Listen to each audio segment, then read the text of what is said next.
Welcome, everyone, to episode number 85 of the Let's Discuss Gaming podcast. I am your host, Triple J. Joining me is my co-host, Dr. Games 101. Yo, what's Aik, boys? Thanksgiving's approaching us.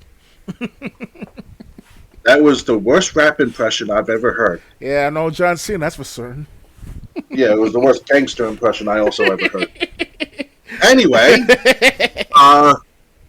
we're going to do what we come to do every 2 weeks, which is go over the latest news in gaming. Are you, Dr. Games 101, are you ready to start looking at what's happened over the last couple of weeks? Oh, yeah, they're definitely going to go on some interesting routes lately. Yep. All right, first story coming up. Game Awards shows next month or something, not even 3 weeks from now, so. Oh, wow. Anyway, Xbox update makes it easier to see which games are leaving Game Pass soon.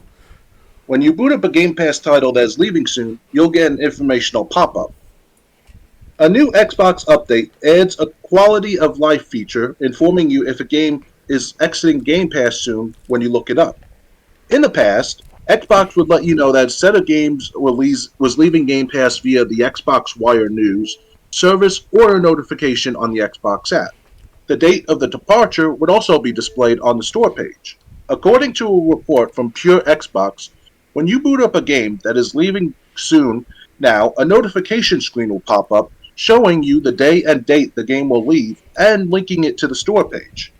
This change is clearly intended to give you a little heads up if you are midway through a title that is about to leave. When the Xbox has announced which games will depart during November, okay, so we might cover this again, but the first batch leaves on November 15th and which already passed, and that included Final Fantasy VIII HD, River City Girls, and The Gardens Between. The second batch exits on November 30th and includes Haven, Football Manager 2021, and VA-11, Hull A Cyberpunk, Bartender Action. Plenty of titles joined Game Pass in November, including some day one titles like Thirsty Suitors and Like a Dragon, the Man Who Erased His Name. In other Xbox news, Microsoft has teamed up with an in-world AI to create AI tools for Xbox games. So, what do you think of this new notification on Game Pass? I don't mind, actually. It sounds way better than the direct messages I get every month or two from the Game Pass messages on the Xbox messages system. So, what I do like to say, though, is that if they can do it in a sense where you go on your My Games and Apps and it shows your games ended soonest from the library, that would be way better if they put it in that format for this new update. But obviously, that's not asking too much right then and there. So, at least too much for right now. Yes, for now. Yeah, nothing really bad to say about this. This is pretty good. If you're midway through a game, say something like Far Cry 6 or Lost Judgment or I'm trying to think of games that I never finished, like a Dragon Gaiden. Yakuza 0. Yakuza Like a Dragon, actually. Mm-hmm. It's so hard ever since they started making Like a Dragon its own sub-series. Mm-hmm. But anyway, yeah, it's good to know that if the game's going to be taken off, people have got a chance to buy it without having to keep up on what games are leaving and what games aren't. And they have a direct link to the Microsoft Store to buy it if they want to keep that game after its departure date. So I think this is a good move on Xbox. And I think what they should do too to make people buy more of their product directly instead of using Game Pass as well. If you want to make people buy more than just the Game Pass, what they should do is that by the last week of the game being on Game Pass, they should have a deeper discount. So let's say if you're an Xbox Ultimate Pass member, right? And like Tales of Vesperia, which I currently install right now on my Xbox, is leaving the Xbox Game Pass like it once was back in 3-4 years ago. They would have sold it instead of it being off for about $10 off, whatever, automatically. And they're like $2 or $3 or $4 more off the Game Pass or the Game Pass store before it's over with. So instead of giving like a 20% discount, if it's about to leave Xbox, give it like a 25% discount. Yeah, that's sure. members. Yeah, like extra 5% for the Ultimate members, some stuff like that. So 20% is 25%, 30%, 35%, so on and so forth. Yeah.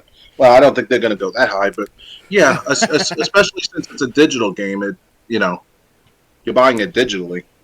Yeah, that's what I don't understand about what Xbox and PlayStation are doing. They making the actual digital product more expensive than the physical product. It should be the other way around. You know. Yeah, but I mean, yeah, that's true. I mean, I understand like they try to make a profit off of the digital market more than the physical market because people have to go to the store by bus or train or car, wherever, however to get there, and then take them. They have to take out their wallet and stay in line. Then there's a fight breaking out outside the store and over some Legend of Zelda stuff. Shit goes down. You don't go to any time in the store, so you'll be safe in your home. I mean, it happens to me literally, obviously, but it can happen. I was about to say, in case you're wondering where that example came from, Dr. Games 101 lives in a bad area. Yes. I'm over in the good old Queens. I will admit that, and we had our troubles in the past, and it's still there to this day. But there are times where a certain game like Street Fighter might come along, or Grand Theft Auto 5 or Halloween time of certain games like Halo, whatever, and it could pop off, and it could go down down the cloud, gangsta good, yeah, son, Hey, don't forget, I got mugged over Grand Theft Auto San Andreas for PS2 when it came out. Oh yeah, you got beaten up over in the park area of the Valley. Hendrickson Park, yeah. Man, and that's like you expect that to be like in the Queens area to happen like that, I mean, they didn't beat the crap out of them, so they were bitches, so. Yeah, well, they beat me up 2-on-1, and then they took off running. I took off running after them, and I lost them when they went into a dark. They went into the school, the high school track behind the school. Okay. But none of the lampposts were lit up, so it's like they ran into darkness. So yeah, they ran into like a faggots in the darkness. But I mean, if you beat up a guy 2-on-1 and you end up running from him, and you're like they're around your size. I mean, I should be like worried to myself I get beat up by 4 guys, over some Grand Theft Auto 5 game if ever. But that was during daytime, so it didn't happen to me not yet. So yeah, thankfully. Anyway, back to what we were talking about. Yes, I'm sorry, guys.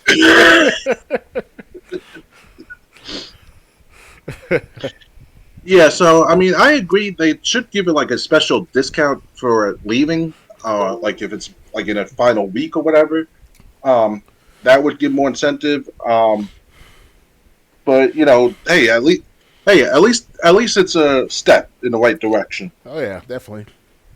More power to us gamers, like the GameStop will say, power to the players. Yeah. that. Weird to think the place that said that is almost in the same state as Blockbuster. Yeah, it sucks. The only thing is good to go to GameStop now is for their Mario socks or Zelda pop dolls or plush dolls, whatever. Yeah, if I had to guess, like in 5, maybe 10 years tops, GameStop's probably going to be like an all digital distributor. Like they'll have like a warehouse or a few different warehouses that they ship from. But all their sales are going to be online. Oh yeah, or at least the only employees that GameStop actually has are the people who work in those warehouses that either get games shipped out or something like that. Yeah, what happened is that if GameStop turns into this warehouse situation, it's going to be like a storage unit type of store. Meaning that it'll be a store itself connected to the warehouse, and then that's where you get your stuff from, most likely, at that rate. But it's going to be very few of those places. So yeah, that's what I'm thinking of in the future of GameStop. Yeah, unfortunately. Yeah, let's hope they have good deals at these places if they ever form into those storage warehouse storefronts. That'd be nice. Why not? I mean, heck, GameFly ran a rental service from a few. They had like 5 or 6 different warehouses in America, and they had obviously the only people working were the people that were shipping out rentals. I mean, so definitely. I wish I did try out GameFly before I went to Xbox Digital many years ago. Might save a few dollars It was pretty good. Like $15 for one game at a time. a month, right? I ended I ended up being able to play like 4 games in 1 month in New York.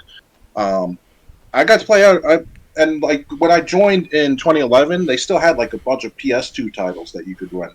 I Not to see. mention, not to mention PS3, 360, and Wii, um, and even Xbox One. So I bet they're going out of business very soon at this rate, right? GameFly. I don't know. I haven't checked. I haven't checked into them. I think they're just moving with the times. But if we do go towards an all digital future where games are just being released digitally, yeah, GameFly might be on the chopping block soon.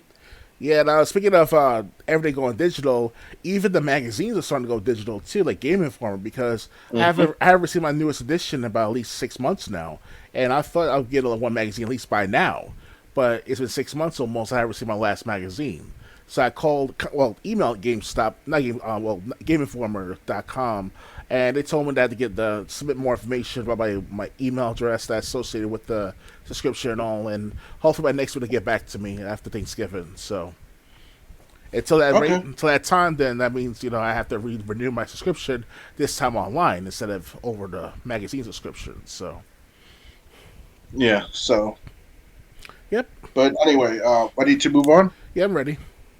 All right. Next, Persona 5 Tactica, Dune, Spice Wars, and more hit Xbox Game Pass this month. Another month, another batch of fresh games set to hit Xbox Game Pass. This time around, you can expect new games like Persona 5 Tactica and the console version of Dune Spice Wars, as well as DLC and updates and more. And per usual, some games are leaving Game Pass this month. Let's break it all down below. Available starting today is Cornwall Island for Xbox Series and Xbox Cloud Gaming. I think wasn't this a game with gold at one point? Hmm. Yeah, Persona I, 5 Royale, I think it was either Persona 5 Royale or Persona 5 no, no, Original. no. I'm talking about Cornwall Island. I mean, it's got a different screen, but it must have been some other game where you explored Tropical Island. Okay. Anyway, Cornwall Island invites players to be who they want and experience enchanting island living at their own pace, living off the land, nurturing animals, building relationships with the diverse cast of townsfolk, making the world around them a more vital and harmonious place. Check out a trailer for Coral Island below. Can't I just be like a guy like Jeffrey Dahmer and terrorize the townfolk? While Coral Island is available starting today, the rest of this month's Xbox Game Pass titles don't hit the service until later. The first out after Coral Island's debut today is Persona 5 Tactica, which hits Xbox Game Pass on the game's launch day, the 17th, which was yesterday. It will also be available on PlayStation 5, PlayStation 4, Switch, and PC that day. After a strange incident, the Phantom Thieves find themselves in grave danger until a mysterious revolutionary rescues them and offers a deal in exchange for their help, a blog post reads.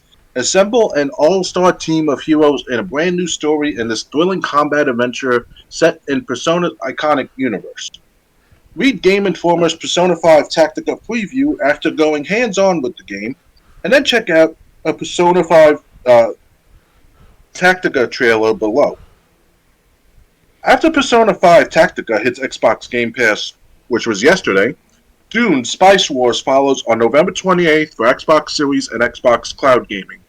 It's a 4x real-time strategy game from the developers of Northgard, set in Frank Herbert's Dune universe. In it, you must lead your faction and battle for control and dominance over the harsh desert planet of Arrakis. The same day, on November 28th, Roller Dome hits Xbox Game Pass for Xbox Series, PC, and cloud gaming. Welcome to 2030, a blog post reads. In a world where corporations reign and the lines between reality and performance are blurred, the public got kept distracted by a brutal new sport, Rollerdrome. Experience an adrenaline-pumping third-person action shooter that blends high-octane combat with tricking mechanics. DLC and updates. On the DLC and updates side of this month's Game Pass drop, The Make It and Break It update is now available for Grounded, as is the Microsoft Flight Simulator Nordics and Greenland World Update 15. Plus, Valorant Time to Duel or Die with Agent ISO in Episode 7, Act 3 is available today too. Games leaving on November 30th. Here are the games leaving Game Pass at the end of the month. Anvil is leaving Cloud Console and PC. Battlefield 1943 is leaving console and EA Play. Battlefield Bad Company is leaving console and EA Play. Battlefield Bad Company 2 is leaving console, PC, and EA Play. Through, I guess EA Play is how they were on Game Pass to begin with. Disc Room is leaving Cloud Console and PC. Eastward is leaving Cloud Console and PC. And Grid is leaving console from EA Play. And that's this month's Game Pass update. Which of these games are you most excited to check out, if any?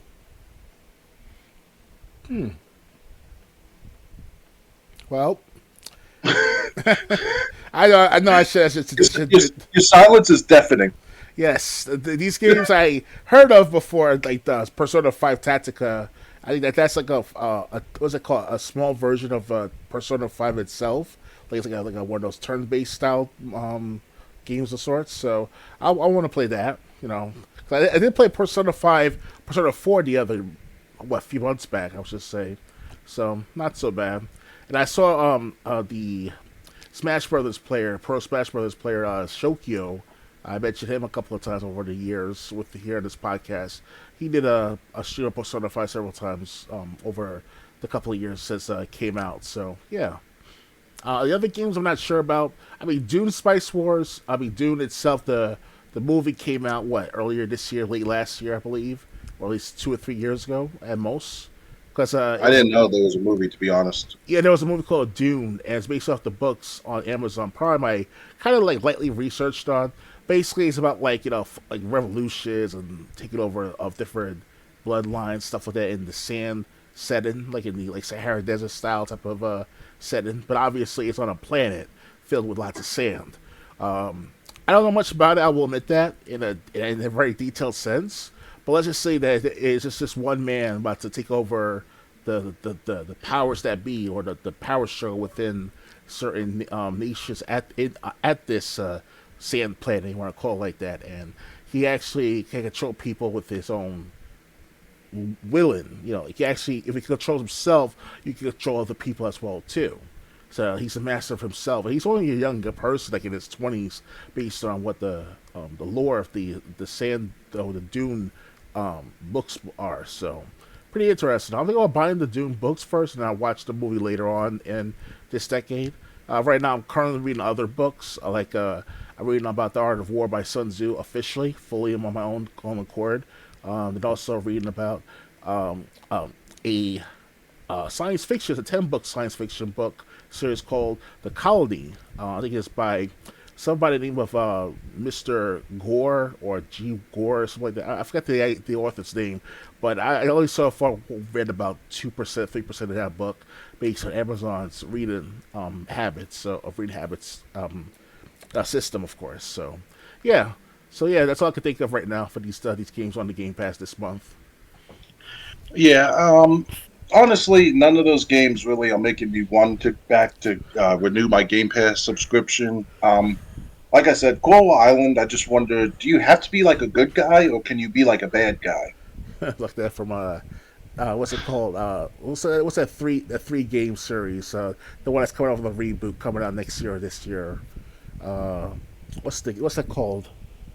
Oh man, I forgot the name already. I do apologize, guys. It's based on, it's like a 3 games. It was this the first game was based on, the third game was based on being a male or female, and then you play as good guy or bad guy. You play more good guy long enough, you be an angel. You play as a bad guy until you turn into a devil, and everyone avoids you in the villages. So the Suffering. Not the Suffering. It's called. It was something. It was an old game, but they're gonna reboot it for this year or next year. Last time I checked, it was part of the summer, if not E3 style type of trailers. I forget what's it called exactly. I do apologize, guys. I think it's called something called. Oh wow, damn! I forgot. I'm sorry. Oh man, it's a game that I remember. It was in the trailer and it featured a black giant. Like it just doesn't. It was kind of weird, and the female was not the female we thinking of because it looks like a transgender female. It was kind of that's what the stuff talked about. People talked about on the internet for the last several weeks, months now. So yeah, sorry guys. Okay. Yeah. So anyway, like Coral Island, I wonder if you could terrorize the townsfolk, because anyone who's played like the Grand Theft Auto games, how many times have you just free roamed the city and terrorized everyone you could until until the cops showed up? I know me and Dr. Games 101 has played Grand Theft Auto like that many times.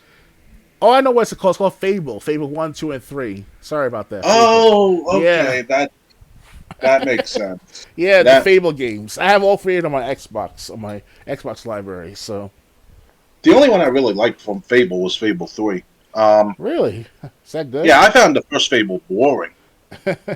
Well, I played Fable Anniversary, so that's... I played that too, and I found that boring also. It was kind of boring for the first hour or two, but I'm sure you play more of it, another few more hours, it might get more interesting. It's kind of like Starfield kind of sense. Kind of weird, right? Yeah. Okay, when you said like Angel and Devil, I was thinking, yeah, that totally threw me off. Yes. Like the bad things you do, the more people will avoid you, and you turn into the devil itself. Well, I know in Fable 3, like if you kill when the first army that you conquer, the leader gets on his knees, and you can choose to cut off his head or help him up. And like if you help him up, he and his soldiers follow you out of respect. But if you chop off his head, his soldiers follow you out of fear. Mm-hmm. So that's what I remember from Fable 3. I actually played many hours and never finished that game. To be feared, to be led by fear, or to be led by respect. That's the hardest part to decide as a leader. That's the hardest thing as a leader to go by. Like if you want to be an actual king to rule for your people, would you like to be feared, or would you want to be respected, or both? It's kind of like hard to do. Yeah. So. Anyway, so like I said, none of these games really are gonna making me want to renew my Xbox Game Pass subscription. So let's see what I spend $1 every 2 weeks. And none of the games that are leaving are really are games that I would miss either if I still had a Game Pass subscription.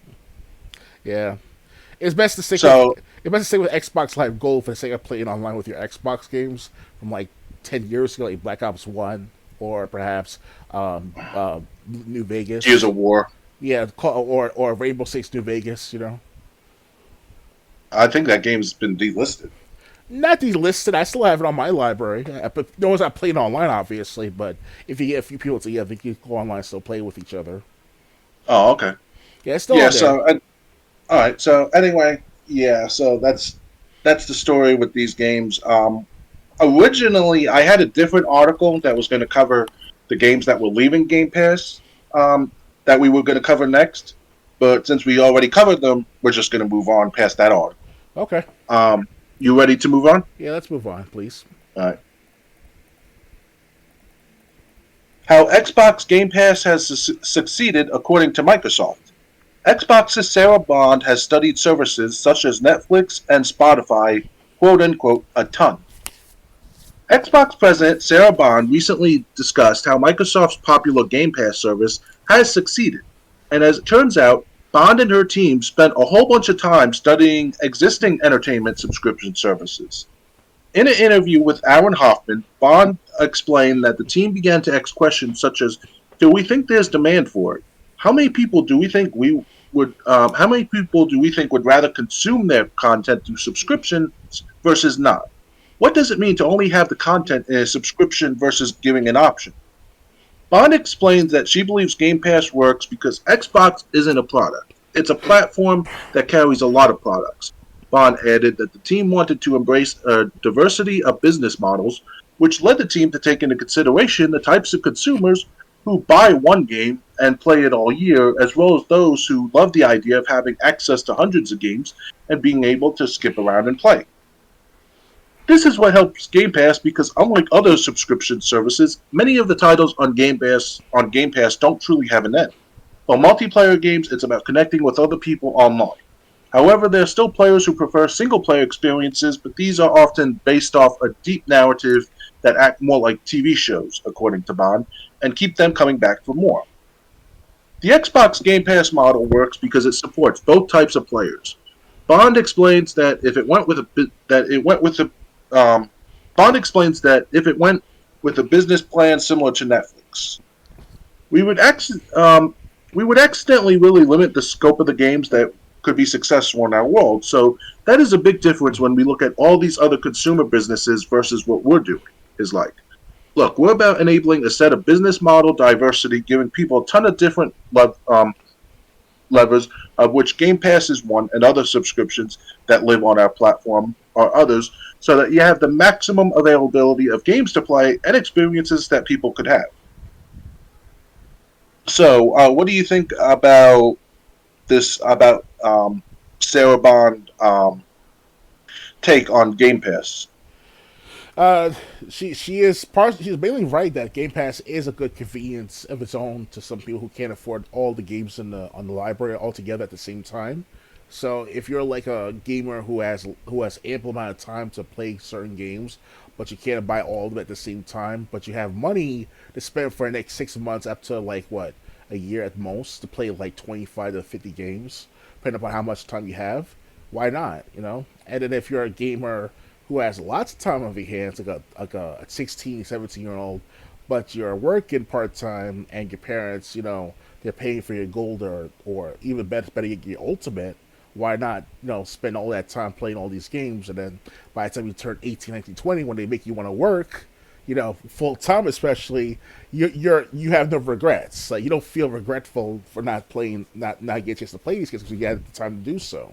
So, because when I was a kid, or at least when we were kids, Triple J, you and I, like we didn't have like the online ability to play online as much. I mean, yes, I'm sure with you, of course, you might have a PC around. You play Doom, perhaps some little bit World of Warcraft in the early 2000s. Me was Alien vs Predator too, but that was online through like a text chat. Like we didn't have voice chats in on these games and stuff like that. Oh, sure, Steam had that feature, or Steam Power was back had stuff like that back then, but it wasn't as concrete or as good servicing. So it was horrible service back with Steam and all. So these kids of today, they're glad they think they're great. They should be grateful that they can talk to fellow peers, people their age, to play Mario or Splatoon or anything of Xbox like that, of Gears of War, Halo. It's a blessing for them. And it Yeah, reduces the isolation from other peers as well too. Because when I was younger, my mom didn't force me to not go outside and play. It's just that she wanted to study more. So I couldn't just go on Xbox chat and just be like, hey guys, I'm gonna give you a few minutes. Let me talk to you guys while I do my study or whatever. Now I just had to stick with like reading a book straight for 2 or 3, 4 hours, or be at the library for on the weekends. Not be able to talk or do anything until after I finish the library. So it's different times back then for us. You know. yeah. Yeah, I mean, keep in mind when the PlayStation 2 first came out, online gaming was still kind of in its infancy, especially on console. Because if you had the original PlayStation 2, the fat model, uh, their internet adapter was something that you had to like take the back tab off and like screw the internet adapter onto the back, and then connect, I think, with an Ethernet cable. Yep. And You're then right. the PS2 Slim had internet built in, I think. Yeah. Back then, the back panel had a Ethernet cable. Yeah, so I mean, and then when we got to PS3 360, they had internet. PS3 had it built in. 360, you needed either an Ethernet cable or a wireless adapter. Honestly, those wireless adapters sucked. Wii Yeah. was had it built in, and then you get to PS4, Xbox One, and Greatly Wii U. improved. Wii U was built in, if I remember correctly. Greatly improved the wireless services through those consoles. Definitely by then. Yeah, so yeah, so it's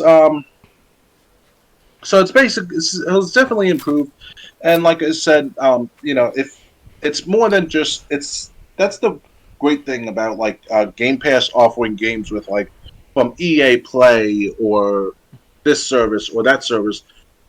It leaves a lot more options to the player because if Game Pass didn't have agreements with other programs like EA Play, um, there wouldn't be as many options on Game Pass. Yeah.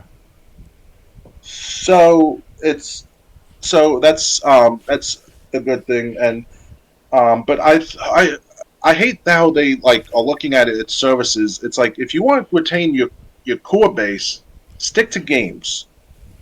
Let services, quote unquote, services be on the peripheral. Oh yeah. That's my opinion. Okay. Anything else to add, or ready to move on? Yeah. Let's move on. All right.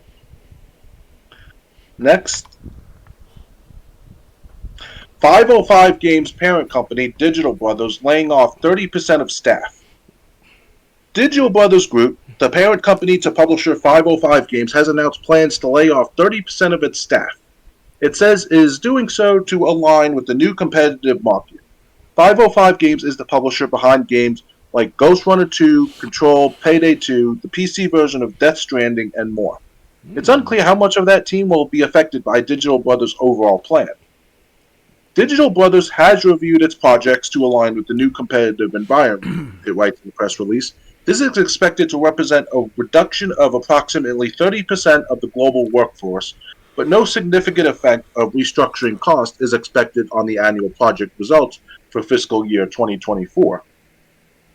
The company goes on to say that the video game market has evolved since the pandemic to be more selective with new games, noting that consumers are increasingly revering to established IPs and playing individual games for longer periods. Digital Brothers' strategy has had to adapt to this new and evolving competitive scenario and will focus its efforts moving forward on the release of sequels and new versions of previously successful and established games with a limited number of new larger budgets productions, a press release reads. While it's unclear how many people at Digital Brothers' various arms will be affected, the company does note that the majority of the 30% laid off will be concentrated within the studios. It sounds like Digital Brothers is making the decision to lay off employees right as the holiday season begins, mind you, but keeping itself safe from the job terminations, instead reducing the workforce of the studios under its umbrella. These Brothers layoffs join an unfortunately ever-growing list of layoffs happening in the gaming industry. Yesterday, Amazon Games laid off 180 employees. We'll talk about that later. Last week, we learned Free Radical Design is on the verge of closing down, and that Ubisoft laid off more than 100 employees. The week before that, roughly 100 employees were laid off at Destiny 2 developer Bungie. In January, Microsoft laid off 10,000 employees amidst its ongoing $69 billion acquisition of Activision Blizzard, which completed last month. In August, Striking Distance Studios, the team behind last year's The Callisto Protocol, laid off more than 30 employees, and that same month, Mass Effect and Dragon Age developer BioWare laid off 50 employees, including longtime studio veterans. The following month in September, Immortals of Avium developer Ascendant Studios laid off roughly 45% of its staff. Just last month, The Last of Us developer Naughty Dog laid off at least 25 employees, and Telltale Games underwent layoffs as well, although an actual number of laid off employees has not yet been revealed. And in late October, Dreams developer Media Molecule laid off 20 employees. The hearts of Game Informer staff are with the people laid off of Digital Brothers, along with everyone else who has lost a job this year. Well, it seems like it's a thing every week or two now, with some studio laying off a huge number of staff. Or worse, they get shut down. Yeah, but that's usually like, that was like Volition, and that happened after the debacle that was Saints Row Yeah. reboot. What do you think about this? It happens to most gaming companies out there, especially the gaming studios. Specifically, want to be that specific. Game studios like 989 Studios, Warped, from the 1990s, 2000s. They were doing so well with the sales of like Siphon Filter and D2 and all. And then the next day, not next day, literally, but within a few months after the release of these games, they get cut back or shut down, and they're a thing of the past. So hopefully this will just be the last time in a very long time that Digital Bros will not be laying off any more workers. And if ever, if it gets worse, then they might get shut down later on next year or two, depending upon how bad or good the economy is as a whole for the gaming community or the gaming industry, I should say. Yeah, it sucks right now for these workers who put their heart and soul into these games, like control it all, and if they are in relation to making that those type of games of control, because it was a good game overall to play. Unfortunately, I don't have the time to play it right this second because obviously I have other projects and other ways we to contribute to make money supposedly through the gaming community as a whole. So, but in the meantime, when I get a chance to, I want to play more of the Control later on with you guys sometime after Thanksgiving or around Thanksgiving. So, get start doing that as a starting point. But anyway, the other games out there, it sucks, man. It just Yeah. For anyone who thinks the economy is fine, just look at all these layoffs. That's one thing I have to say. And it just seems like I said, it's we're going to talk about Amazon's layoffs in a little bit. So it's the economy, unfortunately. It's the economy. I want to say, who you can thank for the economy, but uh, yeah, every company is feeling the effects, at least in the gaming industry, and we're going to continue to cover it because people have to know. These are the people who don't pay attention to what they're doing. When you vote for someone, it has ramifications, and we're seeing the ramifications of the economy basically going to shit. it's not Um, gonna get any better in the next couple more years after that, after today. So right. So it's while it'd be nice to think this is the last round of layoffs from Digital Brothers or anybody, that's not entirely we really can't state that. okay. So yeah, hopefully those people can find work somewhere else. Yeah, and just hopefully these layoffs, which have become quite common, I have to say, in this year alone. Um, Hopefully these layoffs are gonna won't be so common for too much longer. Yeah, it's more on lots of misses on game output sales outputs and stuff. Meaning that most of the games that are out on the market for the last several months now have been gone to disarray or down rock bottom. Like games like Redfall, Starfield, or especially with Redfall for the Xbox, especially it had horrible reviews for most users playing that game, and then Starfield has mixed reviews. So it wasn't as impactful as it's supposed to be, as mentioned for the last couple of years prior to Starfield's release. So that was Yeah, the those break-in moment for the Xbox cycle of this year. For beyond after. Redfall. Not to cut you up, but Redfall and Starfield was supposed to be like basically supporting the financially supporting the Xbox brand. Like everyone's going to get these games, and they turned out to be big disappointments. Especially Redfall. Starfield's one thing.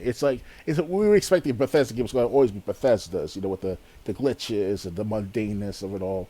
But Redfall they take the cake on the horrendous performance of the game. So definitely, because Redfall I hear not only hear, but also see. What's this the gamer, YouTube gamer, Charlie, aka Penguins, also known as Moist something. So he's been on YouTube for at least 10 years talking about other gaming reviews of stuff like that he does for on his live streams on Twitch and all. And he showed a clip of it on his YouTube channel showing that the lights in the background, like from a distant array, like if you're at the top of the mountains and you see the city lines and stuff, it looked shit. It looked horrible. It wasn't even as immersive or as defining. It just looked like someone like a 6 year old wrote these light shows and stuff like that. It was that horrible, man. And I can hopefully one day, or not one day, but if I can play this week of Redfall with you guys, I got 1 week left of the temporary Xbox Ultimate, and after that I can spend like a month for Xbox Gold if I really want to. That is, if I have the money for it after this week. So, but yeah, more power to me. Is that it's just Wow, I'm going to be in it. Yeah, I'm going to be in it for a weird experience with Redfall if I play the streaming service. The what's it called? The cloud gaming for the Redfall. So yeah. it's going to look horrible overall when I play it, but I want to see how bad it is later on this week. So, All right. So yeah, so it just that's the effect of bad economy. I just have to say. yeah, bad What do games equals bad economy in the long run. It's like what the saying goes. It's like good times, good men, and bad times, bad people, make up for the bad economy. It's a cycle, and we're experiencing that for the last 15 years now since the 2008 crisis. We figure we're going to recover from the 2008 crisis after all these years and almost now a decade and a half, but no, because they prevented the collapse from happening. That we're supposed to go through a up and down cycle of boom and bust of the economy.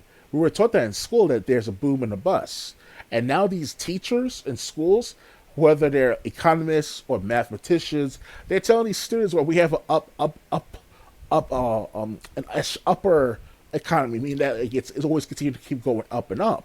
That doesn't work like that. That's like an exasperation. That's an exponential concept right there, where everything keeps going up and up, and then soon it crash. It's unnatural.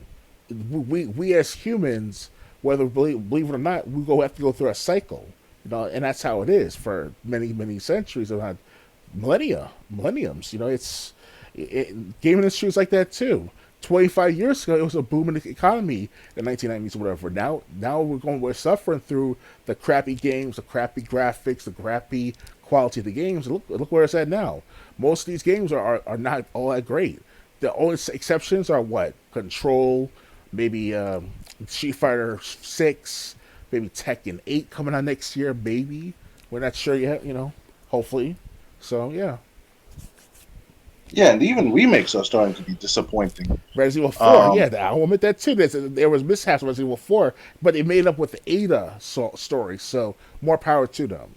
They're lucky. They're very lucky. I hear about that. Yeah. Yeah, so hopefully... Yeah. Oh, go on. I wanted to say that in Resident Evil, based on what Ackman of YouTube said, when he played Resident Evil 4 Remake, they missed certain scenes, or they turned the scenes differently. Like, you're supposed to go up against the boss, with like a half human, half like scorpion type of monster, or whatever, and you go through these certain obstacles to kill him, whatever. They got rid of that. The second bodyguard of the Margaret Thatcher boss, I like to call him. What's his name? Salazar. He looks like Margaret Thatcher, the prime minister of England from the 1880s. Oh, jeez. So I was like, oh my god, you go against Margaret Thatcher? Well, okay. Because the second bodyguard, you'll see him later on in the Leon gameplay. But in the Ada gameplay, you go up against him. The second bodyguard. Okay. So that's what I like about they show that information beforehand when the Ada story came out. So that's good. I like that. So I will try to play Resident Evil 4 Remake no matter what, sometime in the future. I'm not sure when, though, because it depends on the Xbox Series and the PC version and whatever I can get my hands on, So, yeah. Wait, so the boss fight that's like half human, half scorpion, he's the one that wears the big leather jacket, and he's like, once you become displeasureful to our eyes, you will have... That's the village chief. We're talking about the It, the character It in Resident Evil 4 original. Remember It? When you said half human, half scorpion, I thought you were talking about that guy.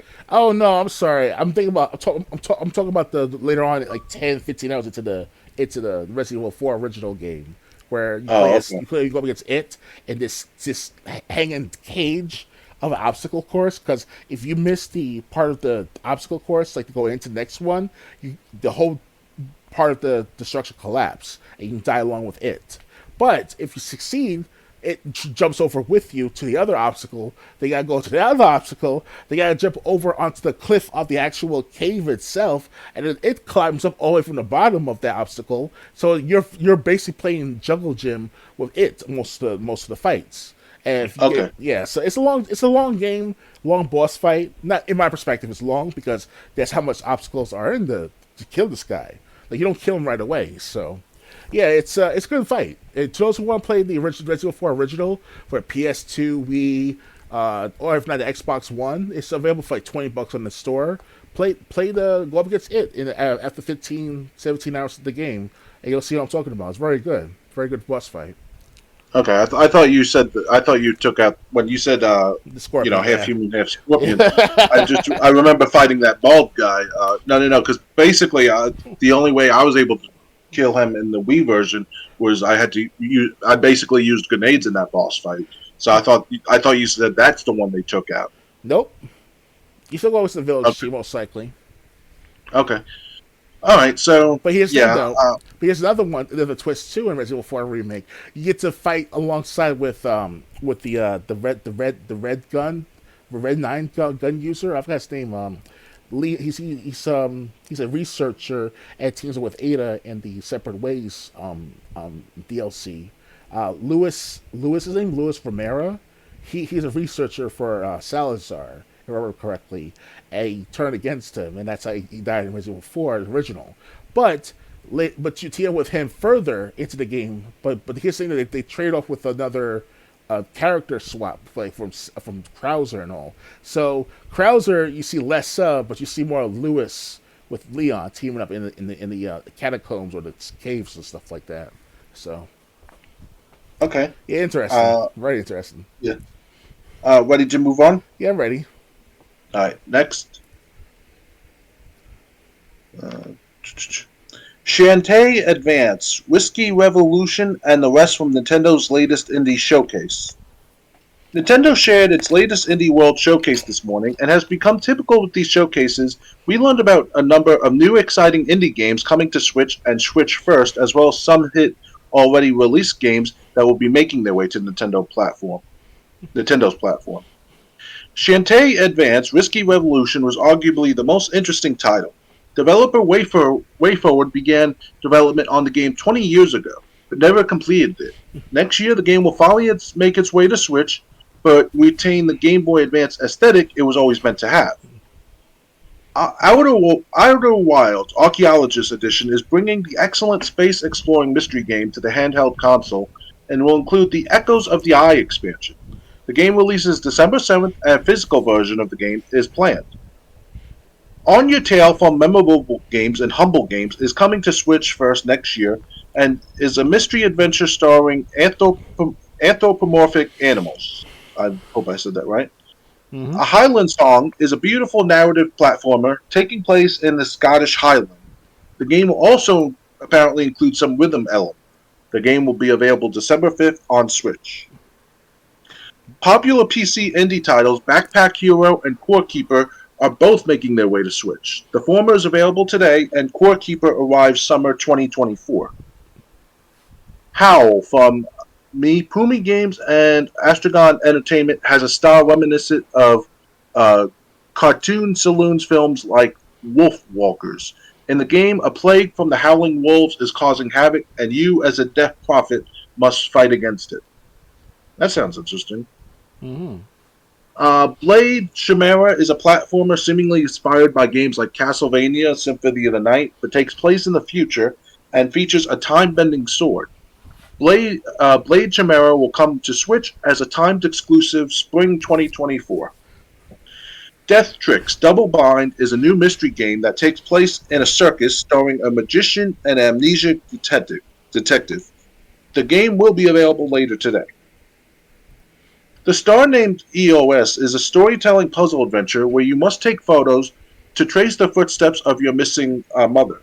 The game will be available spring 2024. Raw Fury has a good 2023, and that trend seems to be continuing with Moonstone Island. The game is a deck-building, animal-collecting, cozy game with some procedural generation elements. The game will be a timed exclusive for Switch in spring 2024. Along with those games receiving highlights, Nintendo also shared a number of other announcements related to indie games. Planet of Lana launched spring 2024 on Switch. Enjoy the Diner will be available later today. I'm going to have to get something to drink. You all right? Yeah, just my voice is getting tired already. I understand. The Gecko Gods is coming to Switch Spring 2024. Passport Out 2, The Lost Artist, the painting adventure game, will be available on Switch today. Blade Anniversary Edition releases April 30th, 2024 on Switch. Urban Myth Dissolution Center is coming to Switch next year. And finally, Heavenly Bodies will be available on Switch in February. So, do any of these games sound interesting to you? I know I said one. I think it was How sounded interesting to me. Well, Shrante I did play before on the Xbox 360, Xbox One versions. They were available on the Game Pass or Games with Gold. So Games with Gold. yeah, especially Games with Gold. That's how I get to know Shrante. I remember Shrante for years now. If I remember correctly, back in the 2000s, mid 2000s, because of the first game I could think of was the one with the Pirates Chess or the Pirates something, and that's all I can think of right now. But in recent time, I did play gameplay of a Shantae last year or two, and it was good. It was all right. It was like one of those side-scrolling beat 'em up type of style games. You get to fly around and stuff. So I think it's later on the game you fly. I'm not exactly sure yet. It's been such a Yeah, long there were time. two. There were two games. I don't remember the names, the sub names exactly, Yeah. but I think like the second and third Shantae games were available through Games with Gold, and um, I have them. I just don't. They're just part of the games I can't play unless I have an active Game Pass membership, either Yeah. Core or Ultimate. Or gold. Regular gold. Well, Gold doesn't really exist anymore, but But you know what I mean. Yeah. yeah, Yeah. yeah. So anyway, the Shantae game. I get if you're a fan of that series. I tried to get into it with the two Shantae games I could play. Really didn't get into it. Um, and like I said, the only one that really sounded interesting to me was How. Hmm. Um, Yeah, Shantae is usually for kids who are like into all the Arabian type of style, old folk, not old folk, but the Arabian folk type of manifestations of from the past, like Arabian Nights, the old books, the old stories from the back in centuries ago with the Middle East and all. It's a I heard those good things about Arabian Nights back in the day when I was watching Aladdin and all. You know that was a big thing back in the '90s because it was based off Arabian Nights. So right. that's when we had culture in most of our movies and video games back then. It had substance to it. Now, good luck trying to find that in most games today. It's all about Yeah. mundaneness and plain old, like, just copy cookie cutter gaming. That's all it is.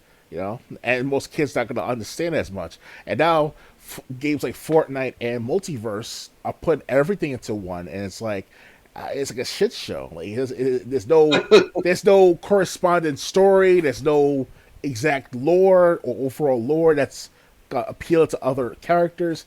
I mean, yes, Apex Legends had their way to do that with their game as such, with the different characters interacting with each other, different story scenarios. More power to Apex Legends. I'm still learning about that to this day after all these years. So. But Fortnite, they're fucking it up. Like, it's just, I don't understand the correlation of the stories at all. I stopped following after like the season, year two of the game of Fortnite, and then by 2019 I stopped playing Fortnite every so often. So Yeah. Before we move on, I'm just gonna get something to drink so I don't keep coughing while reading the stories. One moment. yeah, sure, we'll be back in a minute, guys. All right, it's just Triple J, we'll be back in a minute or so. Give him some time. In the meantime, play some music for us on our end. Feel free to check us out on youtube.com, or for me, for my content, youtube.com/Dr. Gates 101. James Triple J, you can look him up on YouTube again. He's back on YouTube. His account, I think, is JJJ4187, something like that. You can search for his My music. YouTube name is under my real. My YouTube account is under my real name, actually. Oh, really? Okay. I could have It sworn. happened with I had to create a Gmail for my job, and since YouTube is owned by Google, something happened and it changed the rapper JJJ name to my real name. So Oh, because I still kept my username to the best of my ability. So, yeah. yeah, but since I use Google since I have to use like Google Chrome and Google Mail for my job, um, Oh, you can always separate your accounts though. You have like at least three accounts with Google Chrome itself. Actually, I don't. I just have one. Oh, you separate them. Yeah. They still use Well. the same phone at the same time because I know they want you to use a phone for verification. Oh, okay. Well, if I don't even think I have, I don't even think I enabled that. Like they still ask, but Okay. Yeah, if those are out there well aware, you can create more than one Google Chrome account. At the time that is, it's back like 2 years ago I made these accounts, so they must have stricken the policies by now with all the with the reset, the great reset agenda, which you hear from Klaus Schwab and World Economic Forum and all. yeah. Hmm. Yes, You'll own nothing and like it. Yeah, if you're a mindless sheep. yep. All right, Unfortunately, most people. Unfortunately, there are a lot of people who are. yeah. But we still gotta educate the masses to the best of our ability, whether you're a small or a big YouTuber. Yep. Anyway, ready to move on? Yeah, I'm ready. All right. Next,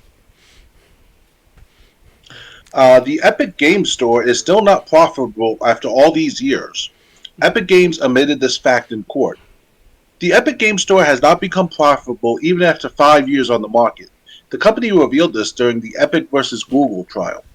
According to The Verge, Epic Games general manager and vice president Steve Allison said on the witness stand that the store isn't profitable yet. However, Epic's goal for its PC game storefront is still growth. Epic launched its online digital storefront for games in December of 2018. It was supposed to be a competitor to the near complete dominance of Valve's Steam storefront. Epic attempted to differentiate itself by offering a better revenue split with game developers, giving an 88% of revenue generated as opposed to Steam's 70%. Additionally, Epic also paid for timed exclusivity for some PC games, but this strategy wasn't received well by everyone. Some timed exclusives were pricey too. Epic paid $146 million to secure Borderlands 3 timed exclusivity, and that was only for 6 months rather than the typical 12-month window. Back in 2021, Epic Games CEO Tim Sweeney admitted that the storefront had not turned a profit yet, and that's still the case in 2023. Unfortunately, Epic Games laid off more than 800 employees in September. At the time, CEO Tim Sweeney said the company had been spending way more money than we earned. So, what do you think about Epic Games still not being profitable after all these years? It's Epic Games themselves. They should have never separated it to a company to begin with because PC as a whole has been dominated by the Valve company with their Steam Power website. So I mean, I'm not saying that I don't mind competition within the PC market, but at the same time, if you want to keep a clear, concise, correlation dynamic with the customer and the producers of the PC gaming, make a producer gaming and all stuff with the PC gaming market, it's kind of inconsistent because if Epic Games went out of business, so will Fortnite also be affected too. Because if I hear correctly, Fortnite is owned by Epic Games, and that's why Epic Games Fortnite is not on Steam. So different game companies or game outlets or game stores on the PC market, like Amazon Games, Luna, there's Epic Games, there's Green Man Gaming, like all these entities out there selling these different PC codes, PC games, etc. Kind of hard to tell which one to go to or to keep up with what games you have for what account. So most people just gonna turn a blind eye and be like, "Oh fuck this! I want to go to console gaming," even though it's different platforms. Yes, but at least they're consistent with one game or several games on one console. So and all you can just pop in the disc or select that digital content on the screen, and that's it. You can play Call of Duty anytime you want. So Yeah, so it's just weird. I mean, I don't know how the company's still doing it. 5 years in business and never once turned a profit. Um, and they have Fortnite of all places because they get those V Bucks a lot from people. mhm. Yeah, so just goes to show that not every company is doing great as people think. Um, you would think Epic Games would, but no. Apparently, they've been spending more money than they earn. So Yeah, they got to turn profit somehow yeah. I mean, because what? Yeah. that's only sustainable for so long. Go on. I want to say though that Epic Games, it should have never been a company from the start of it all. Like I just didn't want to make money from the Fortnite game and stuff like that, and have that as like a separate entity of itself for the matter. But then in the long term, in the short term, it's interestingly cool to have that feature. But in the long term, 5, 10, 15 years down the line, after Fortnite's been released, good luck. People still buy your V Bucks on Fortnite, especially those giveaways and stuff like that. These YouTubers been doing for how many years now? But it's only with so many people, and the market's going the market on that's going to cap itself, meaning that like the limitations are going to show itself because already it's how many people play Fortnite on how many platforms, and it's now like what Nintendo Switch, Xbox One, PS4, PS5, Xbox Series X and S, PC, Switch, and what's it called? The those type of handheld games, stuff like that, handheld systems. What's it called? The deck, the Steam Deck, and all. Yeah, Like Steam good, Deck yeah, good, from Valve. yeah. So the market's capped. Like you can only put so much money. You better best to sell it to Valve or to whoever platform out there for better long term investment. For Yeah, Fortnite that is. yeah. I really don't have anything else to say. I'm ready to move on if you are. One more thing I just want to say is that that's just my financial opinion or my financial advisement to that company. I may not be no financial officer or financial official or have a background official background in finances, but I did attend plenty of marketing classes and business mathematics classes too, so I know my way around at least just from a general standpoint of what to do with certain entities out there or IPs or even companies.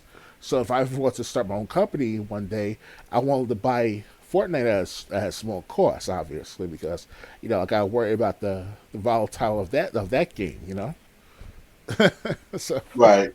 that's my opinion. Okay. So financial opinion at best. That's all I got to say. Ready to move on. All right. Next.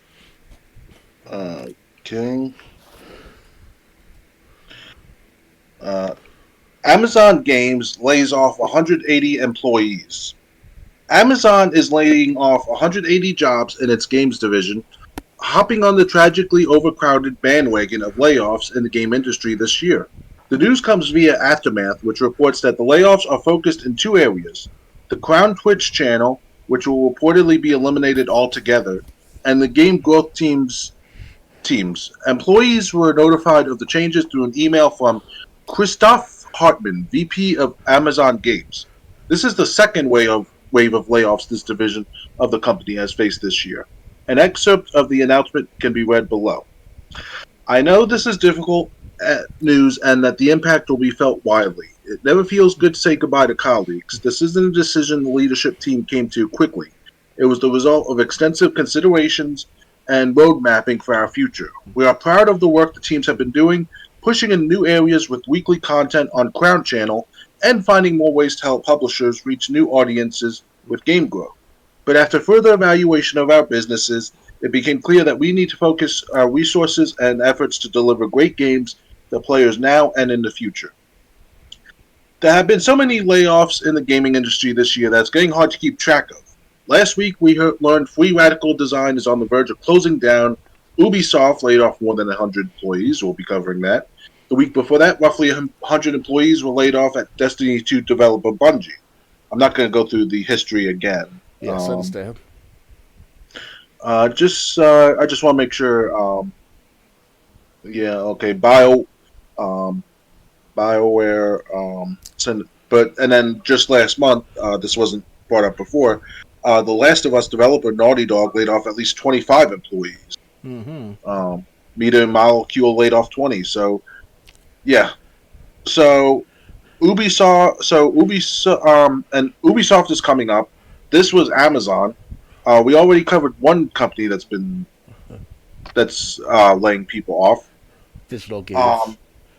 It's just like employees are dropping like I hate to say it, but when it comes to like these game developers, employees are dropping like flies. Yeah. They like a bug zapper out of nowhere in the middle of everything, and just all the select few bugs from different companies just zap themselves to death. Yeah, so I mean, unfortunately, I mean, and this is it's not like it's just winky dink fly by night developers. This is Amazon. Of all You know, places, this too, Amazon, especially themselves. They're a fucking conglomerate at best. I mean, and we're going to be talking about Ubisoft soon. I mean, Ubisoft is not a small developer either. I think it's because the fact that these companies have been inflated so much over the last like 5 years now. Because Amazon Games has only been around for what 6 years, 7 years at most. Last time I checked, and I do have an account with Amazon Games. I did download free games I could download like Street Fighter, not Street Fighter, but those fighting games that are equivalent to it, like King of Fighters, and there's also running gun games and puzzle games, stuff like that you can download, and old games from the 1990s and 2000s, and also, yeah. So I have a good library of Amazon games for free Amazon games I downloaded because I have Amazon Prime. Because if you're Amazon Prime member, last time I checked, you get free games if you claim them through your Luna account or something to do with Twitch, whatever. Long story short, you have to have a Twitch account, an Amazon account, and if you link them together, you get the games, or at least something like that at the time. But you gotta claim each of them first. So yeah, it's worth it to have these Amazon games at first. So, but the problem though is that it's not because of what people have, how many accounts you have. It's the traffic of your account too, of the accounts you have. Because I haven't been on Amazon Games in at least about what 6 months at least. Last time I checked.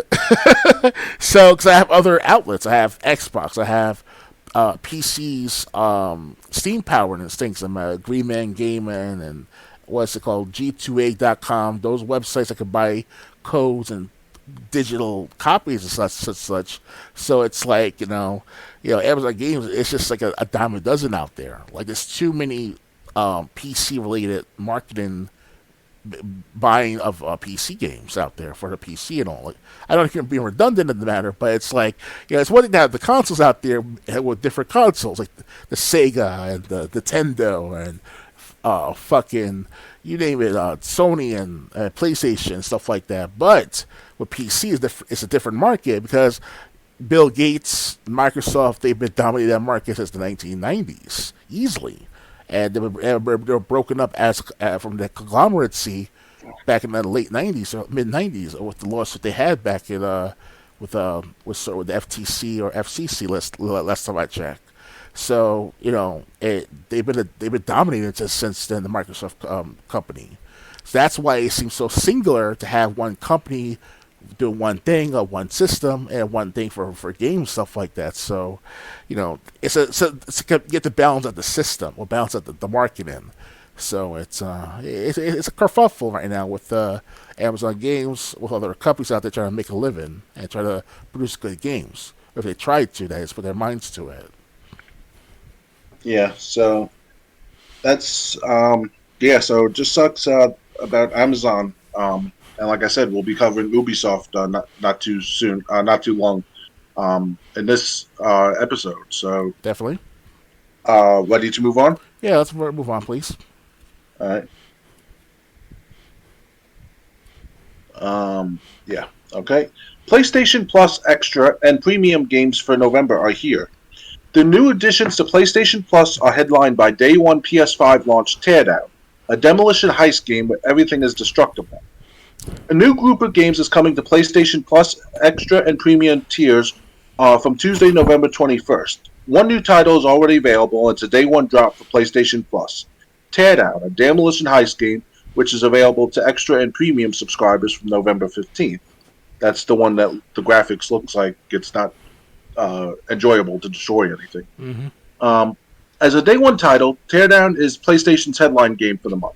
The Demolition Sandbox game launched on PC last year, but is brand new to the PS5, coming to PlayStation Plus Extra and Premium on the same day it launched. Teardown is the only November game that is solely for the PS5. Both premium and extra subscribers will also be getting Superliminal, a clever and surreal puzzle game for the PS4 and PS5. The titles for PS4 includes a critically acclaimed RPG Dragon's Dogma: Dark Arisen and Dead Island: Riptide Definitive Edition, a remastered version of the original title that includes all previously released DLC.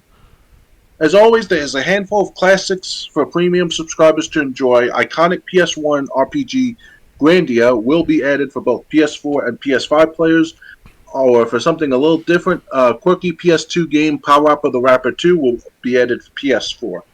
Check out the whole list of games that will be added on November 21st below.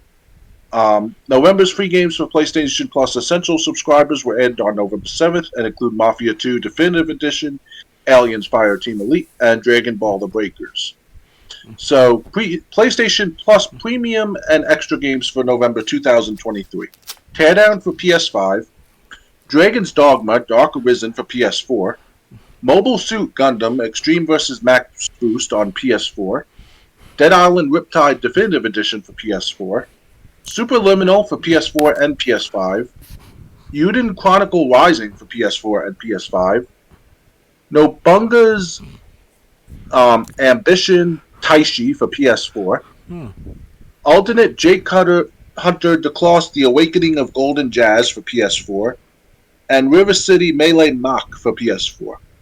PlayStation Plus Premium Classics for October 2023. Grandia for PS4 and PS5, Jet Moto for PS4 and PS5, Up for PS4 and PS5, Klonoa Phantasy Star Reverie series for PS4 and PS5, and Pawapa the Rapper 2 for PS4. Oh, wow. So would any of these, are you interested in any of these games, even the classics? Yeah, because I know you played Jet Moto in the past. Yeah, I have Jet Moto 2 as well as 1, if I remember correctly. I definitely have Jet Moto 2 still next to me in my desk. Last time I played that game was at least like 5 years ago. Hopefully it still works after all these years. But yeah, it's a good game, Jet Moto. Especially all 3 Jet Moto games are good. They got much better since Jet Moto 2 ain't here. Hopefully one day they'll do a reboot, not a reboot, a remaster of Jet Moto trilogy, and then sell that on a PS5 or the Xbox Series. You never know. Hopefully. But yeah, the games like Parappa the Rapper too. I never played Parappa the Rapper in my life. I never played Parappa. But I did see it on commercial TV, and I was like, yeah, I want to get that game. And you get the rap like a rapper and all, like, yo, yo, yo, my name is Chubb, when I see you in the hall, I will kick you your balls, so you better watch out before I take you out. Yo, ooh, ooh, ooh, ooh, ooh. I need to go put bleach in my ears, excuse me. I know I'm a horrible rapper. Very horrible rapper. They should call me the Dr. Games, the horrible rapper. Yeah. Worse than Vanilla Ice. Well, not far, but I think even Vanilla Ice would be a little bit better than you. Yeah. Yeah. See what I mean? I'm a horrible rapper indeed. And I live in the hood, for fuck's sake, man. I live where all the culture of rap was at. And I still can't rap for shit. But I'd still rather listen to Ice Ice Baby than Dr. Games 101 try to freestyle. Yes, I'm a horrible freestylist. What's horrible to that? Anyone on SoundCloud, YouTube, you name it. I mean, even SoundCloud has better rappers than some of these people on fucking mainstream lately, You can check out my account on SoundCloud, Dr. Games 101. I have all listings of different rappers under my account. Like I added to my not my playlist, but the actual uploads. There's some songs I got from the subway stations and other parts of the city, you name it. Even franchise, Beckham, Bodega, like all these different rappers, different musicians of sorts. It's crazy. New York is filled with lots of different potential out there, and it's hard to find good rappers in the mainstream. As lately, maybe 20 years ago it's a different story, but now in the last 5 years now, it's like, what the hell? What happened? What's going on here? Yeah. But that's just my Yeah, opinion, of so course. So I'm still a I sucky mean, rapper.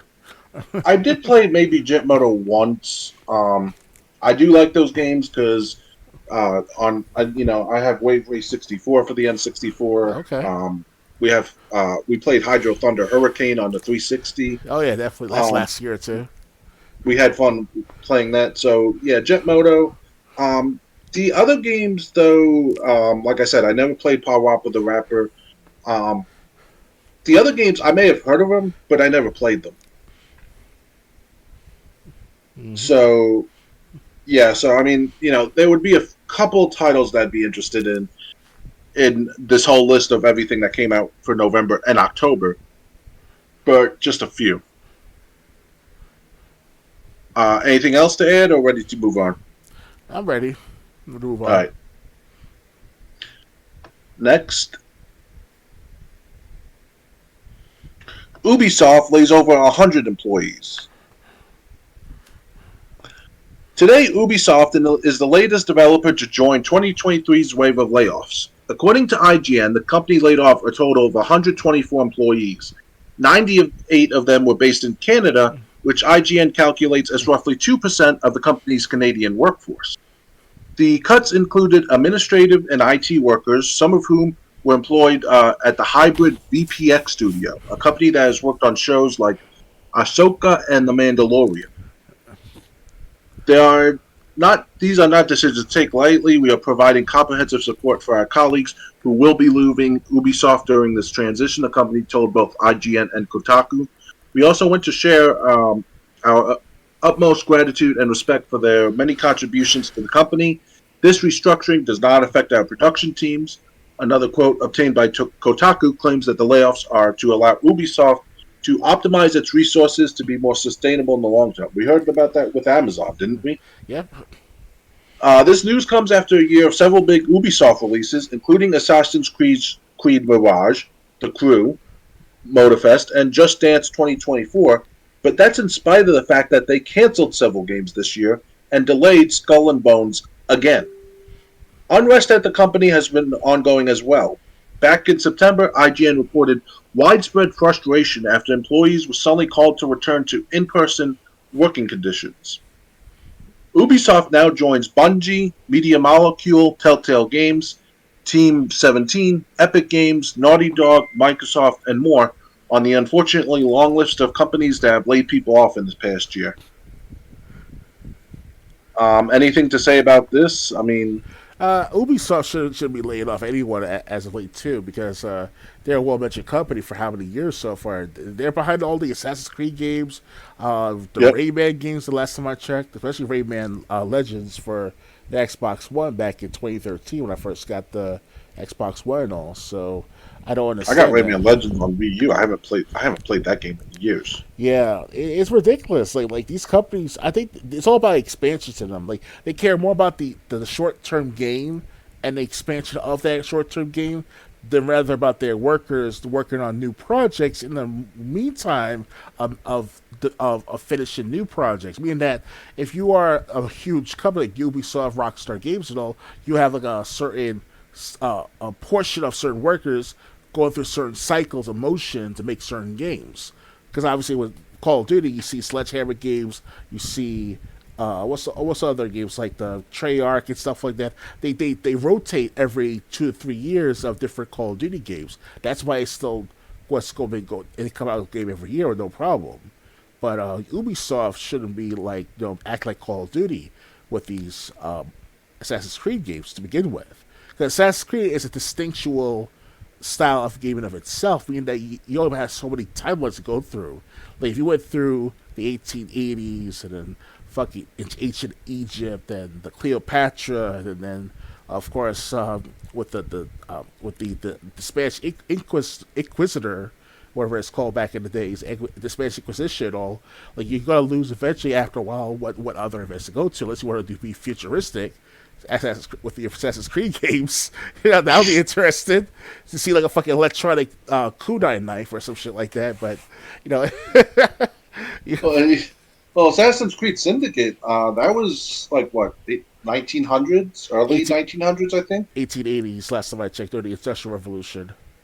Okay, and then yeah, but well, like the main hub world to their current day was World War II. Um, Okay. no, like when you weren't playing as Jacob or Evie when you went when you came back into the real world. I think it was World War II, if I'm not mistaken. Hmm. Um, yeah, I don't even know if that was like again that was the hub world that I only returned after Jacob and Evie's adventure were completed.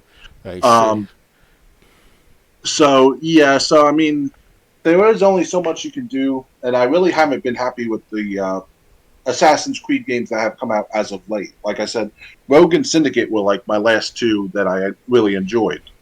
Yeah, those games I heard was all right. I played Syndicate.